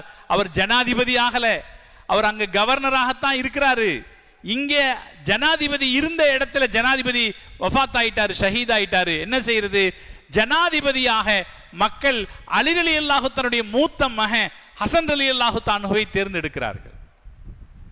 தேர்ந்தெடுத்தா ஹசன் ரலியல்லாஹு அன்ஹு, அல்லாஹ் கிருபை செய்யணும், பெருமானார் ஸல்லல்லாஹு அலைஹி வஸல்லம் மாதிரியே குணம் கொண்டவர், ரசூல் ஸல்லல்லாஹு அலைஹி வஸல்லம் மாதிரியே சிந்திக்கிறவர். ஹசன் ரலியல்லாஹு அன்ஹு சிந்திக்கிறாங்க. ஹசன் ரலியல்லாஹு அன்ஹு ஆட்சிக்கு வந்த பிறகும் முஆவியா ரலியல்லாஹு அன்ஹு வரல. அப்படியானால் ஹசன் ரலியல்லாஹு அன்ஹு புரிஞ்சுக்கிறாங்க, நமக்கும் திரும்ப என்ன நடக்கும், சண்டை நடக்கும். சண்டை நடந்தா யார் மௌத்தாவா? முஸ்லிம்கள் தான் பலியாவார்கள். இந்த உலகத்தில் யதார்த்தத்தை உணர்ந்து கொண்ட மனிதர்களில் மிகச்சிறந்தவராக ஹசன் ரலியல்லாஹு அன்ஹு இருந்தாங்க. அதனாலே 6 மாசம் பொறுப்புல இருந்தாங்க. அதுக்கப்புறம் முஆவியா ரலியல்லாஹு அன்ஹு கூட ஒரு ஒப்பந்தம் பண்ணிக்கிட்டாங்க, நான் விலகிக்கிறேன், நீங்களே ஹலீஃபாவாக இருங்க என்று அதை ஏற்றுக்கொள்வதாக ஹசரத் அலி ரலியல்லாஹு ஹசன் ரலியல்லாஹு அன்ஹு சம்மதித்தார்கள். முஆவியா ரலியல்லாஹு அன்ஹு அவங்க சொன்னாங்க, நீங்க சொல்றத நான் கேட்கிறேன், நான் அதிபராக இருக்கேன், ஹலீஃபாவாக இருக்கேன், நீங்க சொல்றத நான் கேட்கிறேன். அலி ரலியல்லாஹு தன்னுடைய மகன் அருமை குழந்தை ஹசன் ரலியல்லாஹு அன்ஹு சொன்னாங்க, நீங்க இருக்கிற வரைக்கும் நீங்க ஆட்சியில் இருங்க, உங்களுக்கு பிறகு ஆட்சியை எங்களிடம் தந்து விடுங்கள் என்று கேட்டார்கள். அந்த அடிப்படையிலே அதுவரைக்கும் இருந்த குழப்பம் தீர்ந்தது. அபூபக்கர் சித்திக் ரலியல்லாஹு தஆலா ஏக தலைவராக இருந்தார்கள். உமர் ரலியல்லாஹு தஆலா ஏக தலைவராக இருந்தார்கள். உஸ்மான் ரலியல்லாஹு தஆலா ஏக இஸ்லாமிய அரசாங்கத்தின் தலைவராக இருந்தார்கள். அலி ரலியல்லாஹு தஆலா இஸ்லாமிய அரசாங்கத்தின் ஏக தலைவராக இருக்க முடியவில்லை. ஏன்னா அந்த பக்கம் ஒரு தலைவர் முஆவியா ரலியல்லாஹு தஆலா இருந்தாங்க, இங்கே இவங்க இருந்தாங்க. அலி ரலியல்லாஹு தஆலாவுடைய மௌத்துக்கு பிறகு ஹசன் ரலியல்லாஹு தஆலாவுடைய ஆட்சிக்கு வந்த போதும் ஏக தலைவர் இருக்கல. ஹசன் ரலியல்லாஹு தஆலா விட்டு கொடுத்த போது முஆவியா ரலியல்லாஹு தஆலா இஸ்லாமிய பேரரசாங்கத்தினுடைய ஹலீஃபாவாக மீண்டும் ஏக தலைவராக வந்து சேர்ந்தார்கள். 20 வருஷம் ஆட்சி செய்தார்கள். அவர்களுடைய காலத்திலே இஸ்லாமிய அரசாங்கம் மிகப்பெரிய அளவிலே படர்ந்தது, பரவியது. அப்படி பரவி நின்ற சூழலில் ரொம்ப பெருசாயிடுச்சு. முஆவியா ரலியல்லாஹு தஆலா கப்பல் படை வச்சு இஸ்லாத்தை பரப்பினாங்க, ரொம்ப பெருசாயிடுச்சு. பெருசான சூழலில் அரசாங்கம் என்பது பிரம்மாண்டமாக இருந்த நிலையிலே முஆவியா ரலியல்லாஹு தஆலாவுக்கு சில சஹாபாக்களே ஆலோசனை சொன்னாங்க, நீங்க மௌத்தாயிட்டா அடுத்த ஆட்சி யாருன்னு முடிவு செஞ்சிருங்க, இல்லைன்னா சிக்கல்னாங்க. முஆவியா ரலியல்லாஹு தஆலா சொன்னாங்க, நான் மௌத்தாயிட்டா எனக்கு அடுத்து என்னுடைய மகன் யசீது ஆட்சிக்கு வருவார் என்று சொன்னார்கள். அதுவரைக்கும் இஸ்லாமிய அரசு எப்படி இருந்தது என்றால் ஹிலாஃபத்தாக இருந்தது, பொதுமக்களாக தேர்வு செய்யப்படுகிற ஹிலாஃபத்தாக இருந்தது. தந்தைக்கு பிறகு மகன் என்று வரக்கூடிய மன்னராட்சி நடைமுறை அதுவரைக்கும் இருக்கல. முஆவியா ரலியல்லாஹு தஆலா எழுதி வைத்தார்கள், எனக்கு பிறகு என்னுடைய மகன் யசீது ஆட்சிக்கு வருவார் என்று எழுதி வைத்தார்கள். எழுதி வைத்தது அரசியல் சிந்தனையின் அடிப்படையில். அவங்க தீர்மானிக்கிறாங்க, இவ்வளவு பரந்துபட்ட பேரரசுக்கு ஆட்சிக்கு வரக்கூடியவர் அதற்கு தகுதி படைத்தவராக இருக்கணும்னு தீர்மானிக்கிறாங்க. அந்த நேரத்தில் எது பெருசா தெரியல, ஹசன் ரலியல்லாஹு தஆலாவோடு இப்படி ஒரு ஒப்பந்தம் போட்டமே அது பெருசா தெரியல. இந்த சூழலில் ஹசன் ரலியல்லாஹு தஆலா அவர்கள் வஃபாத்தாகி விடுகிறார்கள். யசீத் ஆட்சிக்கு வருகிறார். இஸ்லாமிய ஹிலாஃபத்து குடியரசாக இருந்தது, முடியரசாக மாறியது. அங்கதான் மன்னராட்சி நடைமுறைக்கு இஸ்லாமிய அரசாங்கம் வருகிறது. 20 ஆண்டு கால ஆட்சிக்கு பிறகு முஆவியா ரலியல்லாஹு தஆலா மௌத்தான போது அவர் எழுதி வைத்த சாசனப்படி யசீத் ஆட்சிக்கு வருகிறார். இங்கே பலரும் அதை எதிர்க்கிறார்கள். மக்காவில் மதீனாவில் பலரும் எதிர்க்கிறார்கள். ஆனால் அவர்களுடைய சக்தி பலகீனமாக இருக்கிறது. அரசாங்கத்தின் மத்திய அரசாங்கத்தின் சக்தி வலுவாக பிரம்மாண்டமானதாக இருக்கிறது. அதை எதிர்க்க முடியல. அப்போது இளைஞராக இருந்த ஹுசைன் ரலியல்லாஹு தஆலா அவர்கள் அதை எதிர்க்கிறார்கள். மத்தியில் அமைந்திருக்கிற ஆட்சி அதிகாரத்தை எதிர்க்கிறார்கள். ஆனால் மத்தியில் ஆட்சியில் இருப்பவர்களோ ஹுசைன் ரலியல்லாஹு தஆலாவுடைய சம்மதம் தங்களுக்கு வேண்டும் என்று நினைக்கிறார்கள். எனவே இந்த சர்ச்சை பெரிதாகி ஒரு சந்தர்ப்பத்தில் ஈராக்கில் இருக்கிற பகதாதுக்கு பக்கத்தில் இருக்கிற கர்பலா களத்தில் ஹுசைன் ரலியல்லாஹு தஆலா அவர்கள் கொடூரமாக கொலை செய்யப்பட்டார்கள். இந்த வரலாறு தனி வரலாறு. கொடூரமாக கொலை செய்யப்பட்டார்கள். அப்படி கொலை செய்யப்பட்ட போது தங்களை அலியின் ஆதரவாளர்கள் என்று காட்டிக் கொண்டிருந்தார்கள் அல்லவா, அந்த அரசியல் குழுவினருக்கு இந்த அனுதாபம் பெரிய ஒரு நன்மையை தந்து விடுகிறது. எனவே அலியின் ஆதரவாளர்கள் என்கிற அந்த குழு மிக வேகமாக வளர்ச்சி அடைகிறது. அவர்கள் ஈரானுக்குள்ளே சென்று தங்களை அலியின் ஆதரவாளர்கள் என்று வளர்த்துக் கொள்கிறார்கள். தப்பான மனிதர்கள் என்ன செய்வார்கள் என்றால், அதிகாரத்தை கடைபிடிப்பதற்காக தப்பான கொள்கைகளை உருவாக்குவார்கள். எப்பவும் தெரிஞ்சுக்கங்க, தப்பான ஆளுக தப்பான கொள்கைகளை உருவாக்குவாங்க. அப்படி அவர்கள் தப்பான குழுக்களை உருவாக்கிய போது இஸ்லாத்திற்கே எதிரான தப்பான குழு கருத்துக்களை உருவாக்கினாங்க. அப்படி அவங்க உருவாக்கின கருத்து தான் பெருமானாருக்கு அடுத்து ஆட்சி அதிகாரம் யாருக்குரியது? அலி ரலியல்லாஹு தஆலாவுக்கு உரியது. அபூபக்கரும் உமரும் உஸ்மானும் பறித்து கொண்டார்கள். அவர்கள் அல்லாஹ்வின் விரோதிகள் என்றார்கள். ஷியாக்களுடைய பாங்கில ஒரு வாசகம் இருக்கு, அஷ்ஹது அன்ன முஹம்மதன் ரசூலுல்லாவுக்கு பின்னாடி அஷ்ஹது அன்ன அலியன் வலியுல்லா என்ற ஒரு வாசகம் இருக்கு. அஷ்ஹது அன்ன அலியன் வலியுல்லா, அலி அல்லாஹுடைய நேசர் என்று சாட்சி சொல்கிறேன். எங்கேயும் கேட்டிருக்கீங்களா? ஷியாக்களுடைய பாங்கு. இந்த வாசகம் நல்ல வாசகமா கெட்ட வாசகமா? அஷ்ஹது அன்ன அலியன் வலியுல்லா, அலி அல்லாஹுடைய நேசர். நல்லதா கெட்டதாங்க? என்ன ஏன் கெட்டதுன்னா, அலி வலியுல்லான்னு சொன்னவன் எந்த நோக்கத்தில் சொன்னா, அபூபக்கர் அல்லாஹுவின் எதிரி என்ற கருத்தில் சொன்னான். அண்ணா அபாபக்கர் அதுவுல்லா, அபூபக்கர் அல்லாஹ்வுடைய எதிரி, உமர் அல்லாஹ்வுடைய எதிரி, உஸ்மான் அல்லாஹ்வுடைய எதிரி, அலிதான் அல்லாஹ்வுடைய நேசர். இதுதான் வாசகத்தை பார்த்து ஏமாறக்கூடாது, கோஷத்தை பார்த்து ஏமாறக்கூடாதுன்றதுக்கு வரலாறு கற்றுத்தர்ற பாடம். ஹுசைன் ரலியல்லாஹு தஆலா கொல்லப்பட்ட பிறகு இந்த தவறான ஆட்கள் நிறைய தப்பான கொள்கைகளை அவங்கவுங்களுக்கு உருவாக்கிக்கிட்டாங்க. எப்பவுமே தப்பான குழுக்கள் இருக்குதே, அது உடையும். தப்பான குழுக்கள் உடைஞ்சிக்கிட்டே இருக்கும். ஷியாக்கள் அப்படி உடைஞ்சிக்கிட்டே இருந்தாங்க. ஆளாளுக்கு ஒரு குழு, ஒரு கருத்து வச்சுக்கிட்டாங்க. அரசியல் குழு தானே. 20 பிரிவுகளாக அவர்கள் ஆனார்கள். ஷியாக்கள்ல மொத்தம் எவ்வளவு பிரிவு இருக்குங்க? 20 பிரிவு. போரா முஸ்லிம்னு ஒரு பிரிவு நம்ம ஊர்ல இருக்கு, பார்த்துருப்போம். தாவூதி போரா, இஸ்மாயிலி போரா, இஸ்னாசரியா, ஜைதியா, 20 பிரிவு இருக்கு. அதுல சில பிரிவு காஃபிர்கள், சுத்தமா அவங்களுடைய கருத்து இஸ்லாத்துக்கு மாறுபட்டது. தப்பான ஆட்கள் தப்பான கொள்கைகளை உருவாக்கினார்கள். அதுல நிறைய இஸ்லாத்துக்கு எதிரானது. நீங்க ஒன்றும் வேணாம், ஷியாக்களுக்கும் இஸ்லாத்துக்கு என்ன சம்பந்தம்ங்கிறதுக்கு ஒரே ஒரு ஆதாரம் பார்த்தா போதுமானது. முஹர்ரம் 10 அன்னைக்கு ஊர்வலம் போறாங்க, நெஞ்சில் அடிச்சுக்கிட்டு, நெஞ்சை கிழிச்சுக்கிட்டு ஊர்வலம் போறாங்களா இல்லையா? அந்த ஊர்வலம் ஒன்று போதும் இஸ்லாத்துக்கும் அவங்களுக்கும் எவ்வளவு தொடர்பு இருக்குன்ட்டு. ஏன் இந்த நெஞ்சை அடிச்சுக்கிறாங்க? ஹுசைன் ரலியல்லாஹு தஆலா கொல்லப்பட்டதுக்கு துக்கம் அனுஷ்டிக்கிறாங்களாம். நபி ஸல்லல்லாஹு அலைஹி வஸல்லம் என்ன சொன்னாங்க? யாருடைய மௌத்துக்காகவும் 3 நாட்களுக்கு மேல் துக்கம் அனுஷ்டிக்க கூடாது. ஸல்லல்லாஹு அலைஹி வஸல்லம் சொன்னாங்களா இல்லையா? தெளிவான ஆதாரமான ஹதீஸ். அப்ப நபி ஸல்லல்லாஹு அலைஹி வஸல்லம் அவங்க நமக்கு ஹிதாயத்துக்கு எல்லா வகையிலும் வழிகாட்டி இருக்கிறாங்க. கவனிச்சா போதும். ரசூலுல்லாஹ் தெளிவா சொல்லி இருக்கிறாங்க, 3 நாளைக்கு மேல துக்கம் அனுஷ்டிக்க கூடாதுன்னு. இவன் இத்தனை வருஷத்துக்கு அப்புறமா என்ன செய்யறான்?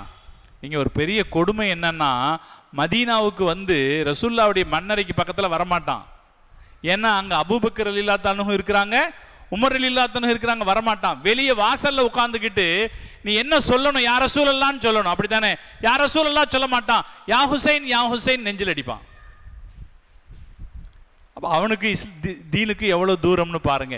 இப்படி ஷியா என்கிற ஒரு பிரிவு அலி ரலியல்லாஹு தஆலாவை எதிர்த்து ஒரு பிரிவு வெளியே போன போது அரசியல் லாபத்திற்காக ஷியா என்கிற ஒரு பிரிவு உருவானது என்கிற வரலாற்றை நாம் தெரிந்து கொள்ள வேண்டும் என்பதற்காக சொல்றேன்.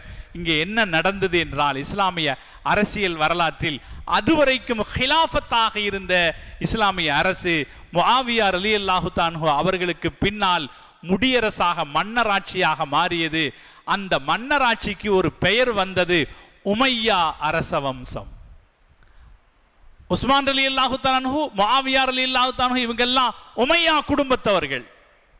நபி ஸல்லல்லாஹு அலைஹி வஸல்லம் அவர்கள் ஹாஷிம் குடும்பத்தவர்கள், இவங்க உமையா குடும்பத்தவர்கள். இந்த குடும்ப முறை அரசு வர ஆரம்பித்த போது அந்த அரசாங்கத்துக்கு என்ன பெயர் வந்தது என்றால், உமையா அரச வம்சம் என்ற ஆட்சி தொடர் ஏற்பட தொடங்கியது. அந்த தொடரில் ஆரம்ப காலகட்டத்தில் சில விரும்பத்தகாத நிகழ்வுகள் நடைபெற்றது என்றாலும் கூட அதற்கு பிறகு இஸ்லாம் பகிரங்கமாக பிரம்மாண்டமாக வளர்ந்தது. உலகத்தின் முதல் பேரரசாக மலர்ந்தது என்பது வரலாறு. ஆனால் அதற்கு முன்னதாக நாம் நினைவிலே கொள்ள வேண்டியது ஹஸ்ரத் அலி ரலியல்லாஹு தஆலா அவர்களுக்கு ஏற்பட்ட முடிவு. அலி ரலியல்லாஹு தஆலாவுடைய பெருந்தன்மை, அவர்களுடைய தயால குணம், அவர்களுடைய கருணை சிந்தனை, ஞானமான அணுகுமுறைகள் வாழ்க்கையிலே தன்னுடைய குணம் என்ன என்பதை நிரூபித்தார்கள். நெருக்கடியான அரசியல் சூழலில் வாழ்ந்தார்கள். ஆனால் அனுதாபங்களை பெற்றுக்கொள்ள முயற்சி செய்யல.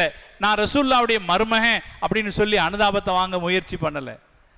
அவர்கள் முஸ்லிம்களுக்கிடையே சமரசம் காணவே முயற்சி செய்தார்கள். ஆனால் தப்பான சின்ன தலைவர்கள் உருவானார்களே, அந்த தலைவர்களை சமுதாயத்தில் சிலர் நம்பிய காரணத்தினாலே பெரும் பாதிப்பும் விபரீதமும் ஏற்பட்டது என்பதை இந்த வரலாற்றிலே இருந்து நாம் பாடமாக படித்து கொள்ள வேண்டும். பல பாடங்களை அலி ரலியல்லாஹு தன்னுடைய வரலாறு நமக்கு தருகிறது. அதில் முக்கியமான பாடம், தப்பான மனிதர்களை நாம் அடையாளம் கண்டு கொள்ள வேண்டும். கண்டுகொள்ள தவறினோம் என்றால் வரலாறு மோசமான விபரீதங்களை சந்திக்கும் என்பதற்கான பாடத்தை நாம் பெற்றுக்கொள்கிறோம். ஹசரத் அலி ரலியல்லாஹு தஆலா அவர்கள் தன்னுடைய 64வது வயதில் அவர்கள் வஃபாத்தானார்கள். அவர்கள் ஈராக்கிலே அடக்கம் செய்யப்பட்டார்கள். எங்கே அடக்கம் செய்யப்பட்டார்கள் என்பது யாருக்கும் தெரியாது. அதனால் அவருடைய கபர் எங்கே இருக்கிறது என்பது வரலாற்றுக்கு தெரியாமலே மறைந்து போய்விட்டது என்பது யதார்த்தம்.